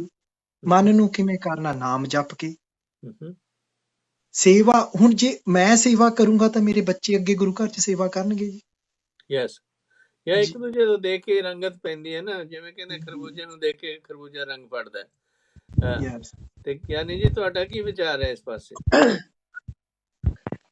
ਜਿਹੜੀ ਗੱਲ ਵੀਰ ਗੁਰਪ੍ਰੀਤ ਸਿੰਘ ਹੋਰਾਂ ਨੇ ਕੀਤੀ ਆ ਬਿਲਕੁਲ ਸਹੀ ਆ। ਗੁਰਬਾਣੀ ਦੇ ਵਿੱਚ ਵੀ ਸਾਨੂੰ ਬਾਰ-ਬਾਰ ਸੰਗਤ ਦਾ ਹੀ ਉਹ ਮਿਲਦਾ ਆ ਕਿ ਕਬੀਰ ਜੀ ਨੇ ਕਿਹਾ ਵੀ ਆ ਕਿ ਕਬੀਰ ਸਾਖਤ ਸੰਗ ਨਾ ਕੀਜੀਐ, ਦੂਰੋਂ ਜਾਈਐ ਭਾਗ, ਬਾਸਨ ਕਾਰੋਂ ਪਰਸੀਐ ਤਉ ਕਛ ਲਾਗੈ ਦਾਗ। ਕਿ ਮਾੜੀ ਸੰਗਤ ਤੋਂ ਜਿਹੜੇ ਮਾੜੇ ਸੰਸਕਾਰ ਮਿਲਨੇ ਨੇ, ਮਾੜੀਆਂ ਬਿਰਤੀਆਂ ਬਣਨੀਆਂ ਨੇ, ਤੇ ਜਿਹੜੀ ਸਤ ਸੰਗਤ ਹੈ ਜਿੱਥੇ ਰੱਬ ਦੀ ਸਿਫਤ ਸਲਾਹ ਹੋਵੇ ਤੇ ਉਹਦੇ ਵਾਸਤੇ ਅਕਸਰ ਅਸੀਂ ਜਿਹੜਾ ਗੁਰਦੁਆਰਿਆਂ ਦਾ ਸਿਸਟਮ ਆ ਬਣਿਆ ਤੇ ਇਹ ਸਤ ਸੰਗਤ ਤੋਂ ਹੀ ਗੁਰੂ ਸਾਹਿਬ ਜੀ ਦੇ, ਗੁਰੂ ਨਾਨਕ ਦੇਵ ਜੀ ਮਹਾਰਾਜ ਜਿੱਥੇ ਜਾਂਦੇ ਸੀਗੇ ਤੇ ਜਿਹੜੇ ਗੁਰਸਿੱਖ ਗੁਰਮਤ ਨੂੰ ਸਮਝ ਲੈਂਦੇ ਸੀ ਉਹਨਾਂ ਦੀ ਉੱਥੇ ਡਿਊਟੀ ਲਾ ਜਾਂਦੇ ਸੀਗੇ ਵੀ ਤੁਸੀਂ ਸਤ ਸੰਗਤ ਕਰਨੀ ਆ। ਤੇ ਉਹ ਸਵੇਰੇ ਸ਼ਾਮ ਬਾਣੀ ਪੜ੍ਹਦੇ ਸੀ, ਵਿਚਾਰ ਕਰਦੇ ਸੀ ਗੁਰਮਤਿ ਦੀ। ਤੇ ਉਹਦੇ ਤੋਂ ਹੀ ਸਾਰਾ ਅੱਜ ਗੁਰਦੁਆਰਿਆਂ ਦਾ ਸਿਸਟਮ ਤੇ ਅਸਲ 'ਚ ਇਸੇ ਕਰਕੇ ਹੀ ਅੰਮ੍ਰਿਤ ਵੇਲਾ ਵੀ, ਸ਼ਾਮ ਦਾ ਦੀਵਾਨ ਵੀ। ਤੇ ਇਹ ਵੱਖਰੀ ਗੱਲ ਆ ਕਿ ਕਈਆਂ ਪਾਸਿਆਂ ਤੋਂ ਕਈ ਤਰ੍ਹਾਂ ਦੇ ਉੱਥੇ ਪ੍ਰਭਾਵ ਨੇ, ਪਰ ਜਿਹੜਾ ਸਤ ਸੰਗਤ ਦਾ ਆ, ਗੁਰਬਾਣੀ ਦਾ ਕੀਰਤਨ ਹੁੰਦਾ, ਗੁਰਬਾਣੀ ਦੀ ਕਥਾ ਵਿਚਾਰ ਹੁੰਦੀ ਆ, ਇਤਿਹਾਸ ਸੁਣਾਇਆ ਸੁਣਿਆ ਜਾਂਦਾ, ਤੇ ਉਹ ਸਾਰਾ ਜਿਹੜਾ ਆ ਮਨੁੱਖ ਦੇ ਮਨ ਤੇ ਪ੍ਰਭਾਵ ਪਾਉਂਦਾ ਆ। ਸਤ ਸੰਗਤ ਬਹੁਤ ਜ਼ਰੂਰੀ ਆ ਤੇ ਇਹਦੇ ਤੋਂ ਬਿਨਾਂ ਤੇ ਮਨੁੱਖ ਜਿਹੜਾ ਵਾ ਸੋਝੀ ਨਹੀਂ ਪ੍ਰਾਪਤ ਕਰ ਸਕਦਾ। ਬਿਲਕੁਲ ਠੀਕ ਹੈ ਗੱਲ ਤੁਹਾਡੀ। ਸਤ ਸੰਗਤ ਤਾਂ ਹੀ ਉਮਰ ਹੈ, ਕਹਿੰਦੇ ਮੇਰੇ ਮਾਧੋ ਜੀ ਸਤ ਸੰਗਤ ਵੇਲੇ ਸੁਤਰਿਆ ਹੈ ਜੀ, ਥਾਂ ਥਾਂ ਤੇ ਸਤ ਸੰਗਤ ਤੇ ਜ਼ੋਰ ਦਿੱਤਾ। ਹਾਂਜੀ। ਅੱਛਾ, ਜਿਵੇਂ ਹੁਣ ਦੇਖੋ ਅਰਦਾਸ ਦੀ ਮਹੱਤਤਾ, ਜਿਵੇਂ ਹੁਣ ਆਪਾਂ ਕਰ ਰਹੇ ਹਾਂ, ਕੱਲ ਨੂੰ ਨੈਸ਼ਨਲ ਡੇ ਆਫ ਪ੍ਰੇਅਰ ਵੀ ਹੈ, ਤੇ ਕਿਸ ਤਰ੍ਹਾਂ ਕਰਨਾ ਚਾਹੀਦਾ ਹੈਗਾ? ਜਿਵੇਂ ਹੁਣ ਕੋਵਿਡ ਦੀ ਬਿਮਾਰੀ ਆਈ ਹੋਈ ਹੈ, ਲੋਕਾਂ ਦੇ ਵਿੱਚ ਬੜਾ ਦੁੱਖ ਦਰਦ ਪੈਦਾ ਹੋ ਰਿਹਾ, ਉਸ ਬਾਬਤ ਜਿਵੇਂ ਆਪਾਂ ਸੱਚੇ ਪਾਤਸ਼ਾਹ ਨੂੰ ਕਹਿੰਦੇ ਆ ਕਿ ਵੀ ਜਾ ਕੇ ਵਸ ਖਾਨ ਸੁਲਤਾਨ, ਜਾ ਕੇ ਵਸ ਹੈ ਸਗਲ ਜਹਾਨ, ਜਾ ਕਾ ਕੀਆ ਸਭ ਕੇ ਛੋਏ, ਉਸ ਦੇ ਬਾਹਰ ਨਹੀਂ ਕੋਏ, ਕਹੋ ਨਾਨਕ ਮੇਰੀ ਸੁਣੀ ਅਰਦਾਸ, ਸੰਤ ਪ੍ਰਸਾਦ ਮੋਕੋ ਨਾਮ ਨਿਵਾਸ। ਇਸ ਤਰ੍ਹਾਂ ਗੁਰਬਾਣੀ ਸਾਨੂੰ ਦੱਸਦੀ ਹੈ। ਸੋ ਸਾਨੂੰ ਇਹਦੇ ਲਈ ਕੀ ਕਰਨਾ ਚਾਹੀਦਾ, ਕਿਸ ਤਰੀਕੇ ਨਾਲ ਡੀਲ ਕਰਨਾ ਚਾਹੀਦਾ ਹੈ ਜਿਹੜਾ ਕਰੋਨਾ ਵਾਇਰਸ ਦੀ ਸਿਚੁਏਸ਼ਨ ਹੈ? ਗੁਰਪ੍ਰੀਤ ਸਿੰਘ। ਗੁਰੂ ਜਿਹੜੀ ਇਹ ਸਿਚੁਏਸ਼ਨ ਬਣੀ ਆ, ਦੇਖੋ ਤੁਸੀਂ ਆਪ ਹੀ ਕਹਿਤਾ ਹੈ ਕਿ ਸਭ ਕੁਝ ਉਹਦੇ ਵੱਸ ਆ, ਹੈਨਾ। ਤੇ ਆਪਾਂ ਤਾਂ ਗੁਰੂ ਮਹਾਰਾਜ ਦੇ ਅੰਦਰੋਂ ਬੇਨਤੀ ਹੀ ਕਰ ਸਕਦੇ ਹਾਂ ਕਿ ਸਭ ਦਾ ਭਲਾ ਤੰਦਰੁਸਤੀ। ਪਰ ਇੱਥੇ ਨਾ ਇੱਕ ਚੀਜ਼ ਬੜੀ ਮੇਨ ਨਿਕਲ ਕੇ ਆਈ ਆ, ਉਹ ਇਹ ਵਿਚਾਰ ਨਿਕਲ ਕੇ ਆਉਂਦੀ ਆ ਕਿ ਸਾਰਿਆਂ ਨੂੰ ਫੋਲੋ ਕਰਨੀਆਂ ਚਾਹੀਦੀਆਂ ਇੰਸਟਰਕਸ਼ਨਸ ਜੋ ਬੜੇ ਵਿਦਵਾਨ ਮੈਡੀਕਲ ਦੇ ਸਾਰੇ ਦੇ ਰਹੇ ਨੇ। ਜਿਵੇਂ ਉਹ ਕਹਿੰਦੇ ਸਪਰੈਡ ਨਾ ਕਰੋ ਔਰ ਘਰੇ ਸੇਫ ਰਹੋ, ਰਾਈਟ। ਤੇ ਆਪਾਂ ਇੱਕ ਪਾਸੇ ਬੇਨਤੀ ਕਰੀਏ ਗੁਰੂ ਮਹਾਰਾਜ ਦੀ, ਤੇ ਦੂਜੇ ਪਾਸੇ ਆਪਾਂ ਉਹਦੀ ਕੇਅਰ ਨਾ ਕਰੀਏ ਆਪਣੇ ਬਚਨਾਂ ਦੀ। ਆਪਾਂ ਬਾਹਰ ਘੁੰਮੀਏ, ਤੁਸੀਂ ਉਹਨੂੰ ਨਹੀਂ ਫੋਲੋ ਕਰੋਗੇ, ਆਪਣੇ ਜੋ ਰੂਲ ਐਂਡ ਰੈਗੂਲੇਸ਼ਨਸ ਬਣ ਰਹੇ ਨੇ, ਤਾਂ ਫਿਰ ਇਹ ਤਾਂ ਦੋਨੋਂ ਪਾਸੇ ਉਲਟ ਹੋ ਗਏ ਨਾ ਜੀ। ਹੁਕਮ ਦੇ ਵਿੱਚ ਜ਼ਰੂਰ ਰਹਿਣਾ ਚਾਹੀਦਾ, ਯੈਸ, ਜੋ ਸਰਬਤ ਦੇ ਭਲੇ ਦਾ ਹੁਕਮ ਆ। ਹਾਂਜੀ, ਇਹ ਭਲੇ ਦਾ ਹੁਕਮ ਤਾਂ ਇਹੀ ਆ ਜੀ ਇਸ ਟਾਈਮ ਕਿ ਤੁਸੀਂ ਇਹਨੂੰ ਫਿਲਹਾਲ ਜਿਹੜਾ ਅੱਜ ਦਾ ਇਹ ਚੇਨ ਨੂੰ ਤੋੜਨਾ। ਹਾਂਜੀ, ਉਹ ਆਪਣੇ ਹੱਥ, ਆਪਾਂ ਚੇਨ ਤੋੜ ਸਕਦੇ ਆ ਬੈਠ ਕੇ ਘਰੇ। ਤੇ ਘਰੇ ਬੈਠ ਕੇ ਆਪਣੇ ਕੋਲ ਦੂਸਰੀ ਸਭ ਤੋਂ ਜਿਹੜੀ ਵੱਡਾ ਗੁਰੂ ਮਹਾਰਾਜ ਨੇ ਓਪਰਚੁਨਿਟੀ ਦਿੱਤੀ ਆ, ਆਪਾਂ ਸਰਬੱਤ ਦੇ ਭਲੇ ਦੇ ਨਾਲ ਨਾਲ ਆਪਣਾ ਭਲਾ ਵੀ ਕਰ ਸਕਦੇ ਆ। ਆਪਾਂ ਗੁਰੂ ਮਹਾਰਾਜ ਦੀ ਵੱਧ ਤੋਂ ਵੱਧ ਬਾਣੀ ਪੜ੍ਹ ਸਕਦੇ, ਉਹਨੂੰ ਵਿਚਾਰ ਸਕਦੇ ਆ, ਆਪਣੀ ਫੈਮਿਲੀ ਨੂੰ ਟਾਈਮ ਦੇ ਸਕਦੇ, ਉਹਨੂੰ ਸਿੱਖੀ ਦਾ ਇਤਿਹਾਸ ਕਿਸੇ ਮਹਾਂਪੁਰਸ਼ ਦਾ ਸੁਣਾ ਸਕਦੇ, 10 ਪਾਤਸ਼ਾਹੀਆਂ ਦਾ ਸੁਣਾ ਸਕਦੇ ਆ। ਗੁਰੂ ਅੰਗਦ ਦੇਵ ਜੀ ਨੇ ਦੇਖੋ ਕਿੱਡੀ ਵੱਡੀ ਆਪਣੇ ਕੋਲ ਮਿਸਾਲ ਨੇ। ਗੁਰੂ ਅੰਗਦ ਦੇਵ ਜੀ ਕਿੰਨੇ ਹੁਕਮ ਚ ਸੀ ਗੁਰੂ ਨਾਨਕ ਦੇਵ ਜੀ ਦੇ। ਹਾਂਜੀ। ਹੁਣ ਆਪਾਂ ਬੱਚਿਆਂ ਦੀ ਗੱਲ ਕੀਤੀ, ਆਪਾਂ ਆਪਣੇ ਬੱਚਿਆਂ ਨੂੰ ਜਦੋਂ ਕੋਈ ਹੁਕਮ, ਕੋਈ ਗੱਲ ਕਹਿੰਦੇ ਆ, ਕੀ ਉਹ ਮੰਨਦੇ ਆ? ਉਹ ਕਿਉਂ ਮੰਨਣਗੇ ਜੀ ਜਦੋਂ ਆਪਾਂ ਆਪਣੇ ਪਿਓ ਦੀ ਗੱਲ ਨਹੀਂ ਮੰਨਦੇ? ਆਪਾਂ ਗੁਰੂ ਗੋਬਿੰਦ ਸਿੰਘ ਜੀ ਦੀ ਗੱਲ ਕਿੰਨੀ ਮੰਨਦੇ ਆ, ਆਪਾਂ ਗੁਰੂ ਗ੍ਰੰਥ ਸਾਹਿਬ ਜੀ ਆਪਣੇ ਪਿਓ ਨੇ, ਆਪਾਂ ਕਿੰਨੀ ਗੱਲ ਮੰਨਦੇ। Thank you, Ji. You have a good point there. we're going to have a couple of minutes break over here. ਤੇ ਫਿਰ then we'll join again together. ਅੱਛਾ ਜੀ, this is a program Voice of ਮਾਨਵਤਾ। ਇਹ ਹੈਗਾ Tips for Good Life। ਇਹਦੇ ਵਿੱਚ ਸਭ ਨੂੰ ਬੇਨਤੀ ਹੈ, ਜਿਹੜੇ ਸਾਡੇ ਆਡੀਅנס ਹੈ, ਕਿ ਵੀ ਤੁਹਾਡਾ ਆਪਣਾ ਪ੍ਰੋਗਰਾਮ ਆ, ਇਹਦੇ ਵਿੱਚ ਤੁਸੀਂ ਵੱਧ ਚੜ ਕੇ ਹਿੱਸਾ ਪਾਓ, ਸਬਸਕ੍ਰਾਈਬ ਕਰੋ ਇਸ ਨੂੰ, ਤੇ ਨਾਲੇ ਜਿਹੜੇ ਹੋਰ ਤੁਹਾਡੇ ਯਾਰ ਦੋਸਤ ਆ ਉਹਨਾਂ ਨੂੰ ਵੀ ਇਸ ਬਾਬਤ ਦੱਸੋ। ਤੇ ਜੇ ਤੁਹਾਡੇ ਸਵਾਲ ਜਵਾਬ ਕੋਈ ਹੋਣ, ਤੁਸੀਂ ਸਾਨੂੰ ਇਹ ਮੇਘਰਾਜ ਸਿੰਘ ਉਹਨਾਂ ਨੂੰ ਕਾਲ ਕਰਕੇ ਦੱਸੋ, ਤਾਂ ਕਿ ਅਸੀਂ ਇਹਨਾਂ ਨੂੰ ਨੈਕਸਟ ਪ੍ਰੋਗਰਾਮ ਦੇ ਵਿੱਚ ਉਹਨਾਂ ਦਾ ਜਵਾਬ ਦੇ ਸਕੀਏ। ਤੇ ਨਾਲੇ ਜੋ ਵੀ ਤੁਸੀਂ ਫਾਈਨੈਂਸ਼ੀਅਲ ਮਦਦ ਕਰ ਸਕੋ ਇਸ ਪ੍ਰੋਗਰਾਮ ਦੇ ਚੱਲਦੇ ਰਹਿਣ ਦੇ ਲਈ, ਤੇ ਆਪ ਜੀ ਦਾ ਬਹੁਤ ਬਹੁਤ ਧੰਨਵਾਦ ਹੋਵੇਗਾ। ਇਹ ਸਾਰੇ ਗੱਲਾਂ ਆਪਣੇ ਵਿਚਾਰਨੀਆਂ, ਤੇ ਜਿੱਥੋਂ ਕਿਤੇ ਵੀ ਹੋਵੇ ਤੁਹਾਡੀ ਪਹੁੰਚ ਅਨੁਸਾਰ ਸੇਵਾ ਕਰਨ ਦੀ ਕੋਸ਼ਿਸ਼ ਕਰਨੀ। ਹੁਣ ਅਸੀਂ ਫਿਰ ਦੁਬਾਰਾ ਪ੍ਰੋਗਰਾਮ ਕੰਟੀਨਿਊ ਰੱਖਦੇ ਹਾਂ। ਅੱਛਾ ਗੁਰਪ੍ਰੀਤ ਸਿੰਘ, ਤੁਸੀਂ ਗੱਲਾਂ ਕਰ ਰਹੇ ਸੀਗੇ, ਜੋ ਤੁਸੀਂ ਗੱਲਾਂ ਕਰ ਰਹੇ ਸੀ, ਅੱਗੇ ਦੱਸੋ ਕੋਈ ਹੋਰ ਵਿਚਾਰ ਤੁਹਾਡੇ ਉਹਨਾਂ ਬਾਬਤ। ਬਸ ਗੁਰੂ ਪਿਆਰਿਓ, ਆਪਾਂ ਜਿਹੜੀ ਇਸ ਟਾਈਮ ਜਿਹੜੀ ਮੇਨ ਇੰਪੋਰਟੈਂਟ ਵਿਚਾਰ ਤੁਸੀਂ ਸ਼ੁਰੂ ਕੀਤੀ ਸੀਗੀ ਕਿ ਹੁਣ ਜਿਹੜੀ ਪ੍ਰੈਜ਼ੈਂਟ ਸਿਚੁਏਸ਼ਨ ਆ, ਇਸ ਦੇ ਵਿੱਚ ਬੇਨਤੀ, ਅਰਦਾਸ ਤੇ ਸਰਬੱਤ ਦਾ ਭਲਾ। ਹੁਣ ਦੇਖੋ, ਇੱਥੇ ਸਭ ਤੋਂ ਵੱਡੀ ਗੱਲ ਕਿ ਦੇਖੋ ਸਿੱਖ ਸੇਵਾ ਕਿੰਨੀ ਕਰ ਰਹੇ ਨੇ, ਗੁਰਦੁਆਰਿਆਂ 'ਚ ਲੰਗਰ ਚੱਲ ਰਹੇ ਨੇ, ਬਾਣੀ ਪੜ੍ਹੀ ਜਾ ਰਹੀ ਆ, ਅਖੰਡ ਪਾਠ ਹੋ ਰਹੇ ਨੇ, ਇਹ ਅਰਦਾਸ ਹੀ ਹੋ ਰਹੀ ਆ ਗੁਰੂ ਪਿਆਰਿਓ। ਠੀਕ ਹੈ ਪਰ ਗੁਰੂ ਮਹਾਰਾਜ ਦੇ ਚਰਨਾਂ ਦੇ ਵਿੱਚ ਜਿੰਨੇ ਸਾਰੇ ਨੇ ਜੀ, ਇਹ ਇੱਕ ਲੈਸਨ ਵੀ ਆ ਆਪਣੇ ਲਈ। ਜਿਹੜਾ ਹੁਣ ਜੋ ਸਮਾਂ ਚੱਲ ਰਿਹਾ, ਇੱਕ ਲੈਸਨ ਵੀ ਆ। ਇਹ ਲੈਸਨ ਬਹੁਤ ਵੱਡਾ ਹੈ।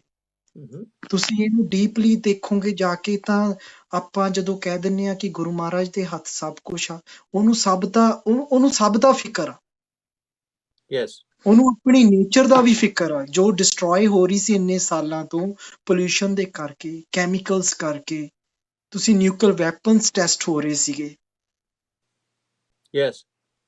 ਚਾਈਨਾ ਦੇ ਅੰਦਰ। ਚਾਈਨਾ ਦੇ ਅੰਦਰ, ਹਾਂਜੀ ਸੌਰੀ ਤੁਸੀਂ ਗੱਲ ਕਰ ਇਸੇ ਸਕਦੇ। ਤਰ੍ਹਾਂ ਮਹਾਰਾਜ ਗੁਰੂ ਨਾਨਕ ਸਾਹਿਬ ਸਾਨੂੰ ਦੱਸਦੇ ਆ ਨਾ, ਆਪਾਂ ਪੜ੍ਹਦੇ ਆ ਸ਼ਲੋਕ ਮਹੱਲਾ ਪਹਿਲਾ, ਦੁੱਖ ਦਾਰੂ ਸੁਖ ਰੋਪਿਆ, ਜਾ ਸੁਖ ਤਾਮ ਨਾ ਹੋਈ।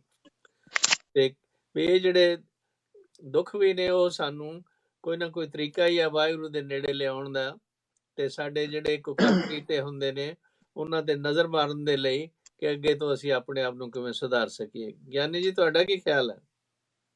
ਮੈਂ ਜੋ ਆਪ ਜੀ ਗੱਲਾਂ ਕਰ ਰਹੇ ਬਹੁਤ ਠੀਕ ਆ, ਮੈਂ ਇਹਨਾਂ ਨਾਲ ਸਹਿਮਤ ਹਾਂ। ਇੱਕ ਗਿਆਨੀ ਸਰਦਾਰ ਨਰਾਇਣ ਸਿੰਘ ਜੀ ਗੁਰੂ ਨਾਨਕ ਮਿਸ਼ਨ ਪਟਿਆਲਾ ਚਲਾਉਂਦੇ ਰਹੇ ਆ, ਉਹ ਸ਼ਾਇਦ ਨਨਕਾਣਾ ਸਾਹਿਬ ਦੇ ਮੈਨੇਜਰ ਰਹੇ ਸੀਗੇ। ਹਾਂਜੀ। ਤੇ ਉਹਨਾਂ ਨੇ ਇੱਕ ਪੈਂਫਲੇਟ ਲਿਖਿਆ ਸੀਗਾ, ਜਿਹੜਾ ਅਸੀਂ ਅਰਦਾਸ ਕਰਦੇ ਹਾਂ ਵੀ ਜਿਨ੍ਹਾਂ ਗੁਰਦੁਆਰਿਆਂ ਗੁਰਧਾਮਾਂ ਤੋਂ ਖਾਲਸਾ ਪੰਥ ਨੂੰ ਵਿਛੋੜਿਆ ਗਿਆ, ਤਿੰਨਾਂ ਦੇ ਖੁੱਲੇ ਦਰਸ਼ਨ ਦੀਦਾਰ ਤੇ ਸੇਵਾ ਸੰਭਾਲ ਦਾ ਦਾਨ ਖਾਲਸਾ ਜੀ ਨੂੰ ਬਖਸ਼ੋ। ਇਹਦੇ ਸੰਬੰਧ ਵਿੱਚ ਉਹਨਾਂ ਨੇ ਬੜਾ ਸੋਹਣਾ ਲਿਖਿਆ ਸੀ, ਜਿਹੜੀਆਂ ਹੁਣ ਗੱਲਾਂ ਕਰਕੇ ਹਟਿਆ ਉਹਨਾਂ ਦੇ ਨਾਲ ਹੀ ਮਿਲਦੀ ਆ।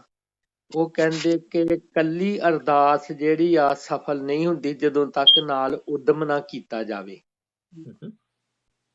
ਤੇ ਉਦਮ ਬੜਾ ਜ਼ਰੂਰੀ ਆ ਸਾਨੂੰ। ਤੇ ਜੇ ਸਿੱਖੀ ਨੂੰ ਸਮਝਿਆ ਜਾਏ, ਸਿੱਖੀ ਨੂੰ ਕਮਾਇਆ ਜਾਵੇ, ਤੇ ਦੁੱਖ ਆਉਂਦੇ ਹੀ ਨਹੀਂਗੇ। ਕਿ ਬੱਚਾ ਜਨਮ ਤੋਂ ਲੈ ਕੇ ਜੇ ਉਹ ਨਸ਼ਿਆਂ ਤੋਂ ਬਚਿਆ ਰਿਹਾ, ਕਿਉਂਕਿ ਨਸ਼ਿਆਂ ਦੀ ਤੇ ਘੋਰ ਮਨਾਹੀ ਆ ਸਿੱਖੀ ਦੇ ਵਿੱਚ, ਜੇ ਪਰਾਏ ਹੱਕ ਤੋਂ ਤੇ ਵਿਕਾਰਾਂ ਤੋਂ ਬਚਿਆ ਰਵੇ, ਤੇ ਜਿਹੜਾ ਖਾਣ ਪੀਣ ਆ ਸਾਫ਼ ਸੁਥਰਾ ਹੋਵੇ, ਧਰਮ ਦੀ ਕਿਰਤ ਦਾ ਹੋਵੇ, ਫੋਕੀਆਂ ਸਵਾਦਾਂ ਰਸਾਂ ਕਸਾਂ ਚ ਨਾ ਫਸੇ, ਤੇ ਉਹ ਇਹਨਾਂ ਬਿਮਾਰੀਆਂ ਤੋਂ ਵੈਸੇ ਹੀ ਬਚਿਆ ਰਹਿੰਦਾ। ਦੂਸਰੀ ਗੱਲ, ਜਦੋਂ ਕੋਈ ਇਹੋ ਜਿਹੀਆਂ ਮਹਾਂਮਾਰੀਆਂ ਫੈਲਦੀਆਂ ਨੇ, ਤੇ ਉਹ ਸਾਡੇ ਵਾਸਤੇ ਗੁਰੂ ਸਾਹਿਬ ਜੀ ਦਾ ਜੀਵਨ ਤੇ ਉਹਨਾਂ ਦੀਆਂ ਸਿੱਖਿਆਵਾਂ ਬੜੀਆਂ ਕੰਮ ਆਉਂਦੀਆਂ ਨੇ। ਗੁਰੂ ਅਰਜਨ ਦੇਵ ਜੀ ਮਹਾਰਾਜ ਦੇ ਵੇਲੇ ਵੀ ਚੇਚਕ ਫੈਲੀ ਸੀ, ਲਾਹੌਰ ਦੇ ਵਿੱਚ ਕਾਲ ਪੈ ਗਿਆ ਸੀ, ਨਾਲ ਦੀ ਨਾਲ ਦੋਏ ਬਿਮਾਰੀਆਂ ਬੜੀਆਂ ਵੱਡੀਆਂ ਸਨ। ਤੇ ਸਤਿਗੁਰੂ ਸ੍ਰੀ ਗੁਰੂ ਅਰਜਨ ਦੇਵ ਜੀ ਮਹਾਰਾਜ ਜੀ ਨੇ ਉਹਨਾਂ ਸਮਿਆਂ ਵਿੱਚ ਸਾਰਾ ਹੀ ਦਸਵੰਧ ਆਪ ਤੇ ਗੁਰਸਿੱਖਾਂ ਨੂੰ ਲੈ ਕੇ ਉਹਨਾਂ ਰੋਗੀਆਂ ਦੀ ਤੇ ਭੁੱਖਿਆਂ ਦੀ ਸੇਵਾ ਸੰਭਾਲ ਕੀਤੀ ਤੇ ਨਾਲ ਦੀ ਨਾਲ ਜਿਹੜੇ ਮੁਰਦੇ ਮਰ ਜਾਂਦੇ ਸੀਗੇ ਉਹਨਾਂ ਨੂੰ ਵੀ ਗੁਰੂ ਸਾਹਿਬ ਜੀ ਨੇ ਸੰਭਾਲਿਆ। ਅਰਦਾਸ ਤੇ ਕਰਦੇ ਹੋਣਗੇ ਪਰ ਅਰਦਾਸ ਨਾਲੋਂ ਵੀ ਜ਼ਿਆਦਾ ਉਦਮ ਸੀਗਾ, ਉਪਰਾਲੇ ਸੀ। ਇਸੇ ਤਰ੍ਹਾਂ ਹੀ ਸ੍ਰੀ ਗੁਰੂ ਹਰਿਕ੍ਰਿਸ਼ਨ ਸਾਹਿਬ ਜੀ ਦਿੱਲੀ ਗਏ ਤੇ ਉੱਥੇ ਵੀ ਮਹਾਮਾਰੀ ਫੈਲੀ ਹੋਈ ਸੀ, ਅਸੀਂ ਸਾਰੇ ਜਾਣਦੇ ਹਾਂ।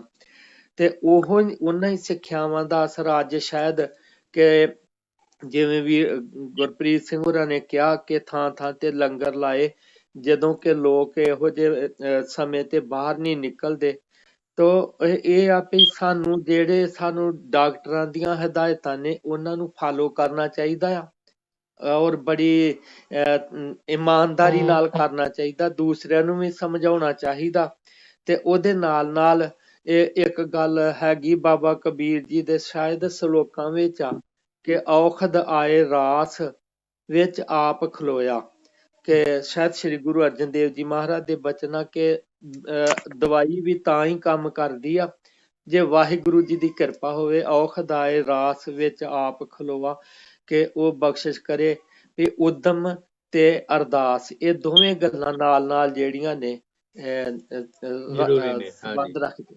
ਬਿਲਕੁਲ ਠੀਕ ਹੈ ਗੱਲ ਤੁਹਾਡੀ। ਦੇਖੋ ਨਾ, ਆਪਣੇ ਗੁਰੂ ਹਰਰਾਏ ਸਾਹਿਬ ਨੇ ਹਸਪਤਾਲ ਖੋਲੇ ਹੋਏ ਸੀਗੇ, ਜਿੱਥੋਂ ਕਿ ਤਾਰਾ ਸ਼ਿਕੋਹ ਨੂੰ ਵੀ ਜਦੋਂ ਬਿਮਾਰ ਸੀਗਾ ਉਹਦੇ ਇਲਾਜ ਦੇ ਲਈ ਦਵਾਈ ਭੇਜੀ ਸੀ ਮਹਾਰਾਜ ਨੇ। ਸੋ ਇਸ ਤਰ੍ਹਾਂ ਹੁਣ ਦੇ ਅੱਜ ਕੱਲ ਦੇ ਮਾਡਰਨ ਸਮੇਂ ਦੇ ਵਿੱਚ ਪਿੰਗਲਵਾੜੇ ਦੀ ਸੇਵਾ ਜਿਵੇਂ ਭਗਤ ਪੂਰਨ ਸਿੰਘ ਉਹਨਾਂ ਨੇ ਕੀਤੀ ਹੈ ਤੇ ਹੁਣ ਵੀ ਚੱਲ ਰਹੀ ਹੈ। ਤੇ ਸਾਨੂੰ ਲੋੜ ਹੈ ਜਿਹੜੇ ਲੋਕ ਭਲਾਈ ਦੀਆਂ ਇੰਸਟੀਟਿਊਸ਼ਨ ਉਹਨਾਂ ਨੂੰ ਵਧਾਉਣ ਦੀ, ਕਿਉਂਕਿ ਸਾਡੇ ਜ਼ਿਆਦਾ ਪੈਸੇ ਖਰਚੇ ਜਾ ਰਹੇ ਆ ਸੰਗਮਰਮਰ ਦੇ ਗੁਰਦੁਆਰੇ ਬਣਾਉਣ ਦੇ ਵਿੱਚ, ਜਾਂ ਬੇਇੰਤਹਾ ਜਿਹੜੇ ਲੰਗਰ ਨੇ ਉਹ ਐਕਸਟ੍ਰਾਵੇਗੈਂਟ ਬਣ ਗਏ ਨੇ, ਬਜਾਏ ਉਸ ਦੇ ਕਿ ਬਈ ਸਿੰਪਲ ਲੰਗਰ ਹੋਵੇ। ਤੇ ਇਹ ਜਿਹੜੀਆਂ ਫਿਰ ਸਾਡੇ ਵਿਆਹਾਂ ਸ਼ਾਦੀਆਂ ਦੀਆਂ ਵੀ ਜਿਹੜੀਆਂ ਚੀਜ਼ਾਂ ਨੇ ਉਹਨਾਂ ਤੇ ਐਵੇਂ 500 ਬੰਦਾ ਇਕੱਠਾ ਕਰ ਲਿਆ, ਬਰਥਡੇ ਮਨਾਉਣਾ ਬੱਚੇ ਦਾ, ਤਾਂ ਇਹਨਾਂ ਦੇ ਵਿੱਚ ਗੱਲ ਕੀ ਅਸੀਂ ਖਾਣ ਪੀਣ ਦੇ ਜ਼ਿਆਦਾ ਸ਼ੌਕੀਨ ਹੋ ਗਏ ਹਾਂ, ਬਜਾਏ ਇਹਦੇ ਕਈ ਵਿਆਹਾਂ ਦੇ ਉੱਤੇ ਵੀ ਜਦੋਂ ਆਨੰਦ ਕਾਰਜ ਹੋ ਰਿਹਾ ਹੁੰਦਾ ਬਹੁਤ ਘੱਟ ਸੰਗਤ ਹੁੰਦੀ ਹੈ। ਆਮ ਤੌਰ ਤੇ ਜ਼ਿਆਦਾ ਲੋਕ ਖਾਣ ਪੀਣ 'ਚ ਰੁੱਝੇ ਰਹਿੰਦੇ ਨੇ। ਅਖੰਡ ਪਾਠ ਵੀ ਜੇ ਕੋਈ ਕਰਵਾਉਂਦਾ ਇਹੀ ਗੱਲਾਂ ਸਾਰੇ। ਸੋ ਅਸੀਂ ਦੁਨਿਆਵੀ ਚੀਜ਼ਾਂ ਜਿਹੜੇ ਰਿਚੁਅਲਿਜ਼ਮ ਆ ਜਿਹਦੇ ਤੋਂ ਸਾਨੂੰ ਮਹਾਰਾਜ ਨੇ ਸਾਨੂੰ ਰੋਕਿਆ ਸੀ, ਉਹਦੇ 'ਚ ਮੁੜ ਫਸੀ ਜਾਂਦੇ ਆ। ਪਰ ਜਿਹੜਾ ਸੀਗਾ ਅਸਲੀ ਗੁਰਬਾਣੀ ਦੇ ਨਾਲ ਜੁੜਨਾ ਤੇ ਵਿਚਾਰ ਕਰਨੀ ਤੇ ਉਹਦੇ ਤੇ ਅਮਲ ਕਰਨਾ, ਉਸ ਤੋਂ ਅਸੀਂ ਬਹੁਤ ਦੂਰ ਹੋ ਗਏ ਆ। ਕੀ ਖਿਆਲ ਹੈ ਆਪਣੇ ਗੁਰਪ੍ਰੀਤ ਸਿੰਘ? ਗੁਰੂ ਪਿਆਰਿਓ, ਤੁਸੀਂ ਬਹੁਤ ਵਧੀਆ ਵਿਚਾਰ, ਵੱਡਾ ਵਿਚਾਰ ਲਿਆ। ਕਿਉਂਕਿ ਦੂਰ ਹੋਣ ਦੇ ਪਹਿਲਾਂ ਨਾ ਜੀ ਆਪਾਂ ਨੂੰ ਜਿਹੜੇ ਕਾਰਨ ਨੇ, ਕਾਜ਼ਜ਼ ਨੇ, ਉਹ ਜ਼ਰੂਰ ਇਹਦੇ ਵਿੱਚ ਧਿਆਨ ਚ ਲਿਆਉਣੇ ਪੈਣਗੇ ਪਹਿਲਾਂ, ਕਿਉਂਕਿ ਵਿਦਆਊਟ ਰੀਜ਼ਨ ਕੁਝ ਵੀ ਨਹੀਂ ਹੁੰਦਾ ਹੈਗਾ। ਦੇਖੋ, ਜਿਉਂ ਆਪਾਂ ਨਾ ਆਪਣੇ ਰੂਟਸ ਤੋਂ ਦੂਰ ਹੁੰਦੇ ਜਾਵਾਂਗੇ ਕਿਰਪਾਲ ਸਿੰਘ ਜੀ, ਗੁਰੂ ਪਿਆਰਿਓ, ਉਹ ਆਪਣੇ ਪ੍ਰੋਬਲਮਾਂ ਨੇ। ਤੁਸੀਂ ਬਾਣੀ ਤੋਂ ਵਿਛੜਦੇ ਜਾਓਗੇ, ਉਹ ਪ੍ਰੋਬਲਮਾਂ ਨੇ ਆਪਣੇ ਲਈ। ਇਹੀ ਸਾਰੇ ਕਾਰਨ ਬਣਦੇ ਜਾ ਰਹੇ ਨੇ। ਤੁਸੀਂ ਇਹ ਦੇਖੋ, ਅੱਜ ਦੇ ਸਮੇਂ ਦੇ ਵਿੱਚ ਵਿਲ ਪਾਵਰਸ ਕਿੰਨੀਆਂ ਜ਼ਿਆਦਾ ਉਹਨਾਂ ਦੀਆਂ ਕਮਜ਼ੋਰ ਹੋ ਚੁੱਕੀਆਂ ਸਾਰਿਆਂ ਦੀਆਂ। ਆਪਾਂ ਬਿਲਕੁਲ ਕਿਸੇ ਦੀ ਗੱਲ ਸੁਣ ਕੇ ਰਾਜੀ ਨਹੀਂ, ਆਪਾਂ ਕੁਝ ਬਰਦਾਸ਼ਤ ਕਰਕੇ ਰਾਜੀ ਨਹੀਂ ਹੈਗੇ। ਕਾਮ, ਕ੍ਰੋਧ, ਲੋਭ, ਮੋਹ, ਹੰਕਾਰ ਨੇ ਆਪਾਂ ਨੂੰ ਇੰਨੀ ਬੁਰੀ ਤਰੀਕੇ ਨਾਲ ਜਕੜਿਆ ਕਿ ਆਪਾਂ ਨੂੰ ਇਹਨਾਂ ਦੀ ਪਛਾਣ ਕਰਨ ਦੀ ਬਜਾਏ ਆਪਾਂ ਇਹਨਾਂ ਦੇ ਗੁਲਾਮ ਹੋ ਗਏ। ਆਪਣੀ ਜਿਹੜੀ ਮਾਨਸਿਕਤਾ, ਸੌਰੀ ਡਾਕਟਰ ਸਾਹਿਬ, ਮੈਂ ਤੁਹਾਨੂੰ ਇੱਕ ਗੱਲ ਕਹਿ ਕੇ ਫਿਰ ਸੁਣਦਾ। ਆਪਣੀ ਜਿਹੜੀ ਮਾਨਸਿਕਤਾ ਗੁਲਾਮ ਹੋ ਗਈ ਆ ਹੁਣ ਇਹ ਚੀਜ਼ਾਂ ਦੀ। ਰਾਈਟ। ਜਿਵੇਂ ਦੇਖੋ, ਮੈਂ ਦੀ ਜਿਵੇਂ ਹੁੰਦੇ ਨਾ, ਜੇ ਮੈਂ ਨੂੰ ਜਾਂ ਪਸ਼ੂ ਨੂੰ ਰੋਕਣਾ ਹੋਵੇ ਵੀ ਇੱਧਰ ਉੱਧਰ ਭੱਜ ਨਾ ਜਾਵੇ, ਉਹਦੇ ਗਲ ਦੇ ਵਿੱਚ ਨਾ ਡਹਾ ਜਿਹਾ ਪਾ ਦਿੱਤਾ ਜਾਂਦਾ। ਤੇ ਐਸੇ ਤਰ੍ਹਾਂ ਜਿਹੜੀ ਹੈਗੀ ਹੈ ਨਾ, ਸਾਡੀ ਜਿਹੜੀ ਪੀਰੀ ਤੇ ਮੇਰੀ ਹੈ, ਜਿਹੜਾ ਸਾਡੀ ਗੁਰਬਾਣੀ ਆ, ਸਾਨੂੰ ਉਹਦੇ ਨਾਲ ਜੁੜੇ ਰਹੀਏ ਤੇ ਉਹ ਕੰਟਰੋਲ ਰੱਖਦੀ ਆ ਸਾਡੇ ਤੇ। ਸਾਡਾ ਜਿਹੜਾ ਜੀਵਨ ਆ ਉਹਨੂੰ ਸੇਧ ਬਖਸ਼ਦੀ ਆ, ਬਜਾਏ ਇਹਦੇ ਕਿ ਇੱਧਰ ਉੱਧਰ ਘੁੰਮ ਘੁਮਾ ਕੇ ਇਹ ਲੋਕ ਦਿਖਾਵਿਆਂ ਤੇ ਵਿਕਾਰਾਂ ਦੇ ਵਿੱਚ ਫਸੇ। ਜਿਹੜੀ ਗੁਰਬਾਣੀ ਆ ਉਸ ਨੂੰ ਸੇਧ ਬਖਸ਼ਦੀ ਆ। ਸੋ ਦੋਨਾਂ ਦਾ ਜਿਹੜਾ ਜਿਵੇਂ ਸੰਤ ਸਿਪਾਹੀ ਦਾ ਜਿਹੜਾ ਹੈਗਾ ਕਨਸੈਪਟ, ਜਾਂ ਜਿਹੜਾ ਮੀਰੀ ਤੇ ਪੀਰੀ ਦਾ ਕਨਸੈਪਟ ਆ ਉਹ ਇਸੇ ਲਈ ਹੋਈ ਆ ਕਿ ਬਈ ਅਸੀਂ ਇਹ ਨਾਲੋਂ ਨਾਲ ਚੱਲੇ। ਦੇਖੋ ਹੁਣ ਦਰਬਾਰ ਸਾਹਿਬ ਹੈ, ਨਾਲ ਅਕਾਲ ਤਖਤ ਹੈ। ਜਦੋਂ ਅਕਾਲ ਤਖਤ ਸਾਹਿਬ ਤੇ ਬੈਠੋ ਤਾਂ ਦਰਬਾਰ ਸਾਹਿਬ ਦਿਸਦਾ, ਭਾਵ ਕਿ ਬਈ ਤੁਸੀਂ ਉੱਥੋਂ ਗੁਰਬਾਣੀ ਤੋਂ ਸੇਧ ਲੈ ਕੇ ਆਪਣੇ ਫੈਸਲੇ ਕਰੋ। ਪਰ ਜਦੋਂ ਤੁਸੀਂ ਦਰਬਾਰ ਸਾਹਿਬ ਦੇ ਅੰਦਰ ਆਓ ਉਦੋਂ ਅਕਾਲ ਤਖਤ ਨਹੀਂ ਦਿਸਦਾ, ਭਾਵ ਇਹ ਕਿ ਵੀ ਉੱਥੇ ਤੁਸੀਂ ਇੱਕ ਮਨ ਹੋ ਕੇ ਅਕਾਲ ਪੁਰਖ ਦੇ ਨਾਲ ਜੁੜੋ। ਸੋ ਇਹ ਜਿਹੜੀਆਂ ਚੀਜ਼ਾਂ ਬਣੀਆਂ ਨੇ ਉਹਨਾਂ ਦੇ ਕੋਈ ਕਾਰਨ ਨੇ। ਅਸੀਂ ਜੇ ਜਾਣੇ ਆ ਦਵਾ ਦਾ ਮੱਥਾ ਟੇਕਿਆ, ਅੰਦਰ ਪ੍ਰਸ਼ਾਦ ਲਿਆ, ਘਰੇ ਆ ਗਏ। ਕਿਸੇ ਨੇ ਇਹ ਨਹੀਂ ਵਿਚਾਰਿਆ ਕਿ ਬਈ ਇਹ ਬਈ ਕਿਉਂ ਆਏ ਅਕਾਲ ਤਖਤ ਤੇ ਦਰਬਾਰ ਸਾਹਿਬ ਅਲੱਗ-ਅਲੱਗ ਕਿਉਂ ਜਗ੍ਹਾ ਨੇ, ਇਹ ਕੀ ਹੈ ਕਨਸੈਪਟ, ਕਿਉਂ ਪੌੜੀਆਂ ਜਦੋਂ ਦਰਬਾਰ ਸਾਹਿਬ ਮੱਥਾ ਟੇਕਣ ਜਾਈਦਾ ਥੱਲੇ ਉਤਰ ਕੇ ਕਿਉਂ ਜਾਈਦਾ, ਪਰਿਕਰਮਾ ਕਿਉਂ ਕਰੀਦੀ ਆ। ਅਸੀਂ ਕਹਿੰਦੇ ਇਹਨਾਂ ਚੀਜ਼ਾਂ ਦੇ ਵਿਚਾਰ ਹੀ ਨਹੀਂ ਇਹਨਾਂ ਗੱਲਾਂ ਦਾ ਕਰਦੇ। ਕੀ ਖਿਆਲ ਹੈ ਜੀ? ਹੈਲੋ। ਹਾਂਜੀ ਹਾਂਜੀ ਡਾਕਟਰ ਸਾਹਿਬ, ਮੇਰੇ ਖਿਆਲ ਚ ਗੁਰਪ੍ਰੀਤ ਸਿੰਘ ਜੀ ਪਤਾ ਨਹੀਂ ਦਿਸ ਨਹੀਂ ਰਹੇ।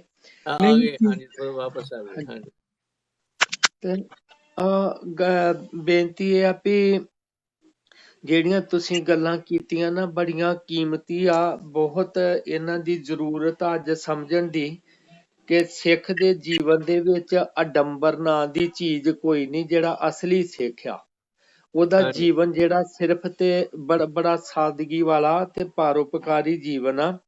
ਜਿਹੜਾ ਹੁਣ ਅੱਜ ਕੱਲ ਬੱਚੇ ਦਾ ਜਨਮ ਦਿਨ ਹੋ, ਨਵਾਂ ਘਰ ਬਣਾ ਲਵੇ, ਵਿਆਹ ਸ਼ਾਦੀਆਂ ਹੋਣ, ਇੰਨੀ ਕੁ ਫਜ਼ੂਲ ਖਰਚੀ ਹੁੰਦੀ ਆ ਜਿਹਦਾ ਅੰਤ ਕੋਈ ਨਹੀਂ। ਤੁਸੀਂ ਲੰਗਰਾਂ ਦਾ ਵੀ ਜ਼ਿਕਰ ਕੀਤਾ ਸੀਗਾ। ਮੈਂ ਹੋਲੇ ਮਹੱਲੇ ਤੇ ਲੰਗਰ ਲੱਗਦੇ ਆ ਆਨੰਦਪੁਰ ਸਾਹਿਬ, ਤੇ ਸਾਡਾ ਉੱਥੇ ਲਾਗੇ ਹੀ ਵਿਦਿਆਲਾ ਸੀਗਾ ਰਸਤੇ ਚ ਗੜ੍ਹਸ਼ੰਕਰ ਰੋਡ ਤੇ ਉਹ ਲੋਕਾਂ ਨੇ ਰੱਸੇ ਬੱਧੇ ਹੁੰਦੇ ਆ। ਮੇਰੇ ਖਿਆਲ 40 ਕਿਲੋਮੀਟਰ ਸਫ਼ਰ ਆ ਗੜ੍ਹਸ਼ੰਕਰ ਤੋਂ ਆਨੰਦਪੁਰ ਸਾਹਿਬ ਦਾ, ਤੇ ਮੈਂ ਹੋ ਸਕਦਾ ਵੀ 100 ਲੰਗਰ ਹੋਊਗਾ, ਕਿਤੇ ਚਾਹ ਦਾ, ਕਿਤੇ ਪਕੌੜਿਆਂ ਦਾ, ਗੰਨੇ ਦੇ ਰਸ ਦਾ। ਫਿਰ ਸਪੀਕਰ ਲਾਏ ਆ, ਅਨਾਉਂਸਮੈਂਟਾਂ ਹੁੰਦੀਆਂ, 12 ਮਸਾਲਿਆਂ ਵਾਲਾ ਰਸ ਗੰਨੇ ਦਾ, ਇੱਥੇ ਗਰਮਾ ਗਰਮ ਜਲੇਬੀਆਂ, ਚਾਹ, ਪਕੌੜੇ, ਪਤਾ ਨਹੀਂ ਕੀ ਕੁਛ। ਤੇ ਉਹ ਰੱਸੇ ਬੱਧੇ, ਮੈਂ ਇੱਕ ਆ ਰਿਹਾ ਸੀਗਾ ਤੇ ਉਹ ਰੱਸਾ ਬੱਧਾ, ਮੈਂ ਉਹਨਾਂ ਨੂੰ ਬੇਨਤੀ ਕੀਤੀ, ਮੈਂ ਆਖਿਆ ਵੀ ਜਦੋਂ ਬੰਦੇ ਨੂੰ ਭੁੱਖ ਲੱਗੀ ਹੁੰਦੀ ਆ ਉਹ 5-7 ਕਿਲੋਮੀਟਰ ਇੱਧਰ ਉੱਧਰ ਸਫ਼ਰ ਕਰਕੇ ਵੀ ਚੱਲ ਜਾਂਦਾ। ਤੇ ਵੀ ਇੱਥੇ ਵੀ ਇਹ 5-5 2-2 ਮਿੰਟ ਬਾਅਦ ਤੇ ਭੁੱਖ ਨਹੀਂ ਨਾ ਲੱਗ ਜਾਂਦੀ, ਤੇ ਤੁਸੀਂ ਰੱਸੇ ਕਾਹਦੇ ਲਈ ਬੰਨ੍ਹਦੇ ਆ? ਤੇ ਉਹ ਗੱਲ ਇਹ ਆ ਵੀ ਇਹ ਕਈ ਜਿਹੜਾ ਸੇਵਾ ਦਾ ਸੰਕਲਪ ਜਿਹੜਾ ਵਾ ਸਾਨੂੰ, ਜਿਹੜਾ ਅੱਜ ਹੁਣ ਕੱਲ ਨੂੰ ਪ੍ਰੇਅਰ ਡੇ ਆ, ਮੈਂ ਕਈ ਵਾਰ ਸੋਚਦਾ ਵੀ ਸਿੱਖੀ ਦੇ ਵਿੱਚ ਕੁਛ ਵੀ ਸਪੈਸ਼ਲ ਕਰਨ ਦੀ ਲੋੜ ਨਹੀਂ ਪੈਂਦੀ। ਗੁਰੂ ਜੀ ਨੇ ਸਾਡਾ ਉਹ ਰੋਜ਼ਾਨਾ ਦਾ ਹੀ ਕੰਮ ਬਣਾ ਦਿੱਤਾ ਜਿਹੜਾ ਲੋਕ ਕਦੇ ਕਦੇ ਕਰਦੇ ਨੇ। ਸਿੱਖ ਦੇ ਘਰ ਲੰਗਰ ਆ, ਉਹ ਸਿੱਖ ਕਦੀ ਵੀ ਨਹੀਂ ਕਹਿੰਦਾ ਮੇਰਾ ਆ, ਕਿਤਿਓਂ ਛਕੇ ਤਾਂ ਵੀ ਅਰਦਾਸ ਕਰੂਗਾ ਕਿ ਦਾਣਾ ਪਾਣੀ ਆਪ ਜੀ ਦਾ, ਟਹਿਲ ਪਾਵਨੀ ਸਿੱਖਾਂ ਸੇਵਕਾਂ ਦੀ। ਤੇ ਜੇ ਆਪਣੇ ਘਰ ਆਇਆ ਕੋਈ ਤੇ ਉਹ ਵੀ ਗੁਰੂ ਦਾ ਲੰਗਰ ਕਹਿ ਕੇ ਤੇ ਦੂਸਰੇ ਲੋੜਵੰਦ ਨੂੰ ਛਕਾਣਾ ਆ। ਇਹ ਨਹੀਂ ਕਿ ਆਪਣੇ ਰਿਸ਼ਤੇਦਾਰਾਂ ਨੂੰ, ਕੋਈ ਵੀ ਆ ਜਾਵੇ। ਤੇ ਦੂਸਰੀ ਗੱਲ ਜਿਹੜੀ ਹੈਗੀ ਅਰਦਾਸ ਦੀ, ਸਿੱਖ ਤੇ ਰੋਜ਼ 2 ਵਾਰੀ ਘੱਟੋ ਘੱਟ ਅਰਦਾਸ ਕਰਦਾ, ਸਵੇਰੇ ਵੀ ਤੇ ਸ਼ਾਮ ਨੂੰ ਵੀ। ਤੇ ਉਹ ਜਿਹੜੀ ਹੁਣ ਗੱਲ ਆ ਗਈ ਕਿ ਮਹਾਮਾਰੀ ਆ, ਇਹਦੇ ਚ ਮਹਾਮਾਰੀ ਕੀ ਆ ਵੀ ਮਰਨਾ ਆ, ਤੇ ਸਾਨੂੰ ਗੁਰੂ ਸਾਹਿਬ ਜੀ ਨੇ ਪੱਕਾ ਹੀ ਸਿਖਾ ਦਿੱਤਾ ਆ ਵੀ ਮਰਨਾ ਆ, ਅੱਜ ਨਹੀਂ ਕੱਲ ਮਰਨਾ, ਮੁੱਲਾਂ ਮਰਨਾ, ਭੀ ਕਰਤਾਰੋਂ ਡਰਨਾ, ਵੀ ਉਹਨੂੰ ਤੇ ਹਰ ਵਕਤ ਚੇਤੇ ਰੱਖੋ। ਮੈਂ ਇੱਕ ਦਿਨ ਆਪਣੇ ਬੱਚਿਆਂ ਨਾਲ ਹੀ ਗੱਲ ਕਰ ਰਿਹਾ ਸੀ, ਮੈਂ ਕਿਹਾ ਮੈਨੂੰ ਪਤਾ ਮੇਰੀ 60-61 ਸਾਲ ਉਮਰ ਹੋ ਗਈ ਤੇ ਕਿੰਨੇ ਸਾਲ ਹੋਰ ਜੀਊਂਗਾ, 70 80 20 ਕਿੰਨੇ ਸਾਲ। ਤੇ ਤੁਸੀਂ ਵੀ, ਮੈਂ ਆਖਿਆ ਹੁਣ ਅੱਜ ਕੋਈ 30 ਸਾਲਾਂ ਦਾ, ਕੋਈ 35 ਦਾ, ਕੋਈ 25 ਦਾ, ਤੇ ਤੁਸੀਂ ਵੀ ਮਰਨਾ ਆ, ਹੋਰ ਮੇਰੇ ਨਾਲ 20 ਸਾਲ ਬਾਅਦ ਮਰ ਜਾਓਗੇ। ਅਕਸਰ ਤੇ ਗੱਲ ਮਰਨ ਤੇ ਮੁੱਕਣੀ ਆ। ਤੇ ਗੁਰੂ ਨੇ ਸਾਨੂੰ ਇਹ ਮੌਤ ਦਾ ਡਰ ਹੀ ਕੱਢ ਦਿੱਤਾ ਵੀ ਮੌਤ ਦੇ ਵਿੱਚੋਂ ਸਾਨੂੰ ਜੀਵਨ ਬਖਸ਼ਿਆ ਕਿ ਮਰਨ ਤੋਂ ਨਹੀਂ ਡਰਨਾ, ਇਹ ਉਹਦੀ ਰਜ਼ਾ ਦੇ ਵਿੱਚ ਰਹਿਣਾ। ਇੱਕੋ ਗੱਲ ਆ ਕਿ ਜਦੋਂ ਆਪਣੇ ਸਾਹਮਣੇ ਕੋਈ ਮਜਬੂਰ, ਕੋਈ ਗਰੀਬ, ਕੋਈ ਨਿਮਾਣਾ ਨਿਤਾਣਾ ਸਾਡੇ ਸਾਹਮਣੇ ਤੜਫਦਾ ਹੋਵੇ, ਤੇ ਉਹਦਾ ਦੁੱਖ ਵੇਖ ਕੇ ਜ਼ਰੂਰ ਵਾਹਿਗੁਰੂ ਦੇ ਚਰਨਾਂ 'ਚ ਅਰਦਾਸ ਨਿਕਲਦੀ ਆ ਕਿ ਹੇ ਸੱਚੇ ਪਾਤਸ਼ਾਹ ਤੂੰ ਹੀ ਦੁੱਖਾਂ ਨੂੰ ਦੂਰ ਕਰਨ ਵਾਲਾ, ਬਾਕੀ ਦੁੱਖ ਦਾਰੂ ਸੁੱਖ ਰੋਗ ਭਇਆ ਜਾਂ ਸੁੱਖ ਤਾਮ ਨਾ ਹੋਈ, ਕਿ ਇਹ ਵਾਹਿਗੁਰੂ ਜੀ ਦੇ ਨੇੜੇ ਲਿਜਾਣ ਵਾਸਤੇ, ਵਿਕਾਰਾਂ ਤੋਂ ਬਚਣ ਵਾਸਤੇ ਦੁੱਖ ਜਿਹੜੇ ਆਏ ਸਾਡੇ ਲਈ ਸਹਾਈ ਹੁੰਦੇ ਨੇ। ਬਿਲਕੁਲ ਠੀਕ ਹੈ ਜੀ ਗੱਲ। ਸੋ ਸਾਨੂੰ ਰਲ ਮਿਲ ਕੇ ਅਰਦਾਸ ਕਰਨੀ ਚਾਹੀਦੀ ਹੈ। ਤੂੰ ਦਾਤੇ ਠਾਕੁਰ ਪ੍ਰਤਪਾਲਕ ਨਾਇਕ ਖਸਮ ਹਮਾਰੇ, ਕਿ ਵੀ ਤੂੰ ਸਾਨੂੰ ਦੇ ਆਪਣੀ ਸਮਤ, ਤੂੰ ਸਾਡਾ ਨਾਇਕ ਹੈ, ਤੂੰ ਸਾਨੂੰ ਸੇਧਾਂ ਬਖਸ਼, ਤੇ ਸਾਡੀ ਸੇਧ ਜਿਹੜੀ ਆ ਵਾਹਿਗੁਰੂ ਤੋਂ ਸਤਿਗੁਰੂ ਦੇ ਸਤਿਗੁਰੂ ਦੇ ਰਾਹੀਂ ਆਉਂਦੀ ਹੈ, ਜਿਹਨੂੰ ਕਿ ਗੁਰੂ ਅੰਗਦ ਦੇਵ ਜੀ ਨੇ ਜੇ ਸੋ ਚੰਦਾ ਉਗਵੈ ਸੂਰਜ ਚੜ੍ਹੈ ਹਜ਼ਾਰ, ਇਤੇ ਮਾਰਗ ਹੁੰਦਿਆਂ ਗੁਰਬਿਨ ਘੋਰ ਅੰਧਾਰ। ਤੇ ਗੁਰੂ ਅਮਰਦਾਸ ਜੀ ਕਹਿੰਦੇ ਆਨੰਦ ਪਿਆ ਮੇਰੀ ਮਾਏ ਸਤਿਗੁਰੂ ਮੈਂ ਪਾਇਆ। ਸੋ ਸਤਿਗੁਰੂ ਦੇ ਨਾਲ ਜੁੜਨ ਨਾਲ ਹੀ, ਸਤਿਗੁਰੂ ਦੀ ਰਚੀ ਬਾਣੀ ਦੇ ਨਾਲ ਹੀ, ਬਾਣੀ ਗੁਰੂ, ਗੁਰੂ ਹੈ ਬਾਣੀ, ਵਿੱਚ ਬਾਣੀ ਅੰਮ੍ਰਿਤ ਸਾਰੇ, ਗੁਰਬਾਣੀ ਕਹੈ ਸੇਵਕ ਜਨ ਮਾਨੈ, ਪ੍ਰਤੱਖ ਗੁਰੂ ਨਸਾਰੇ। ਤਾਂ ਹੀ ਸਾਡੇ ਜੀਵਨ ਦਾ ਭਲਾ ਹੋ ਸਕਦਾ ਹੈ। ਤੇ ਨਾਲ ਉਹਦੇ ਜੁੜਨਾ ਇਹ ਵੀ ਜ਼ਰੂਰੀ ਆ ਕਿ ਬਾਣੀਆਂ ਕਹਾਣੀਆਂ ਪੁੱਤ ਸਪੁੱਤ ਕਰੇਨ। ਅਸੀਂ ਜਿਹੜਾ ਆਪਣਾ ਇਤਿਹਾਸ ਹੈ ਗੁਰੂ ਸਾਹਿਬ ਦਾ, ਉਹ ਦ੍ਰਿਸ਼ਟਾਂਤ ਦੇ ਰੂਪ ਦੇ ਵਿੱਚ ਪੜ੍ਹੀਏ, ਸੁਣੀਏ, ਵਿਚਾਰੀਏ, ਤੇ ਵੀ ਕਿਵੇਂ ਮਹਾਰਾਜ ਨੇ ਜਿਹੜੇ ਸ਼ਬਦ ਕਹੇ ਨੇ ਉਹ ਕਰਕੇ ਵੀ ਦਿਖਾਈਆਂ ਨੇ ਚੀਜ਼ਾਂ। ਸੋ ਆਪਣਾ ਹੁਣ ਟਾਈਮ ਪੂਰਾ ਹੋ ਗਿਆ। ਤੁਹਾਡਾ ਬਹੁਤ ਸ਼ੁਕਰੀਆ ਗੁਰਪ੍ਰੀਤ ਸਿੰਘ, ਗਿਆਨੀ ਧਰਮ ਸਿੰਘ ਜੀ, ਪਾਰਟੀਸਪੇਟ ਕਰਨ ਦਾ। It's time for the last word. Giani ji ਤੁਹਾਡਾ ਬਸ ਇਹੋ ਹੀ ਆ ਵੀ ਗੁਰੂ ਸਾਹਿਬ ਦੀ ਸਿੱਖਿਆ ਨੂੰ, ਬਾਣੀ ਨੂੰ ਪੜ੍ਹ ਕੇ, ਵਿਚਾਰ ਕੇ ਤੇ ਜੀਵਨ 'ਚ ਧਾਰਨ ਕਰੀਏ, ਤੇ ਵਿੱਚ ਦੁਨੀਆ ਸੇਵ ਕਮਾਈਏ ਤਾਂ ਦਰਗਾਹ ਬੈਠਣ ਪਾਈਏ ਦਾ ਸਿਧਾਂਤ ਚੇਤੇ ਰੱਖੀਏ ਜੀ। ਥੈਂਕ ਯੂ ਜੀ। ਤੇ Gurpreet Singh.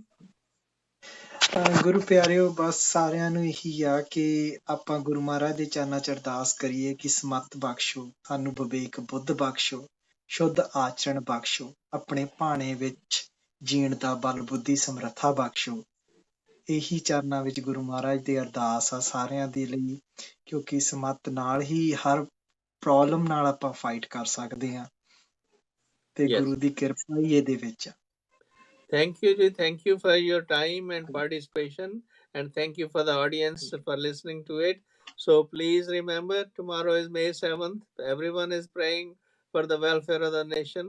And the same way, ਤੁਸੀਂ ਵੀ ਘਰਾਂ ਦੇ ਵਿੱਚ ਜੁੜ ਕੇ ਆਪਣੇ ਪਰਿਵਾਰਾਂ ਦੇ ਨਾਲ ਅਰਦਾਸ ਕਰੋ ਕਿ ਸੱਚੇ ਪਾਤਸ਼ਾਹ ਨਾਨਕ ਨਾਮ ਚੜ੍ਹਦੀ ਕਲਾ, ਤੇਰੇ ਭਾਣੇ ਸਰਬੱਤ ਦੇ ਭਲਾ ਦਾ ਕਿਸ ਤਰ੍ਹਾਂ ਮਿਸ਼ਨ ਨੂੰ ਕੰਟੀਨਿਊ ਕਰੇ, ਜਾਰੀ ਰੱਖੀਏ, ਤੇ ਜਿਹਦੇ ਨਾਲ ਅਸੀਂ ਗੁਰੂ ਚਰਨਾਂ ਆਪਣੇ ਆਪ ਨੂੰ ਸਮਰਪਿਤ ਕਰੀਏ। ਚੰਗਾ ਜੀ। ਵਾਹਿਗੁਰੂ ਜੀ ਕਾ ਖਾਲਸਾ, ਵਾਹਿਗੁਰੂ ਜੀ ਕੀ ਫਤਿਹ। ਵਾਹਿਗੁਰੂ ਜੀ ਕੀ ਫਤਿਹ।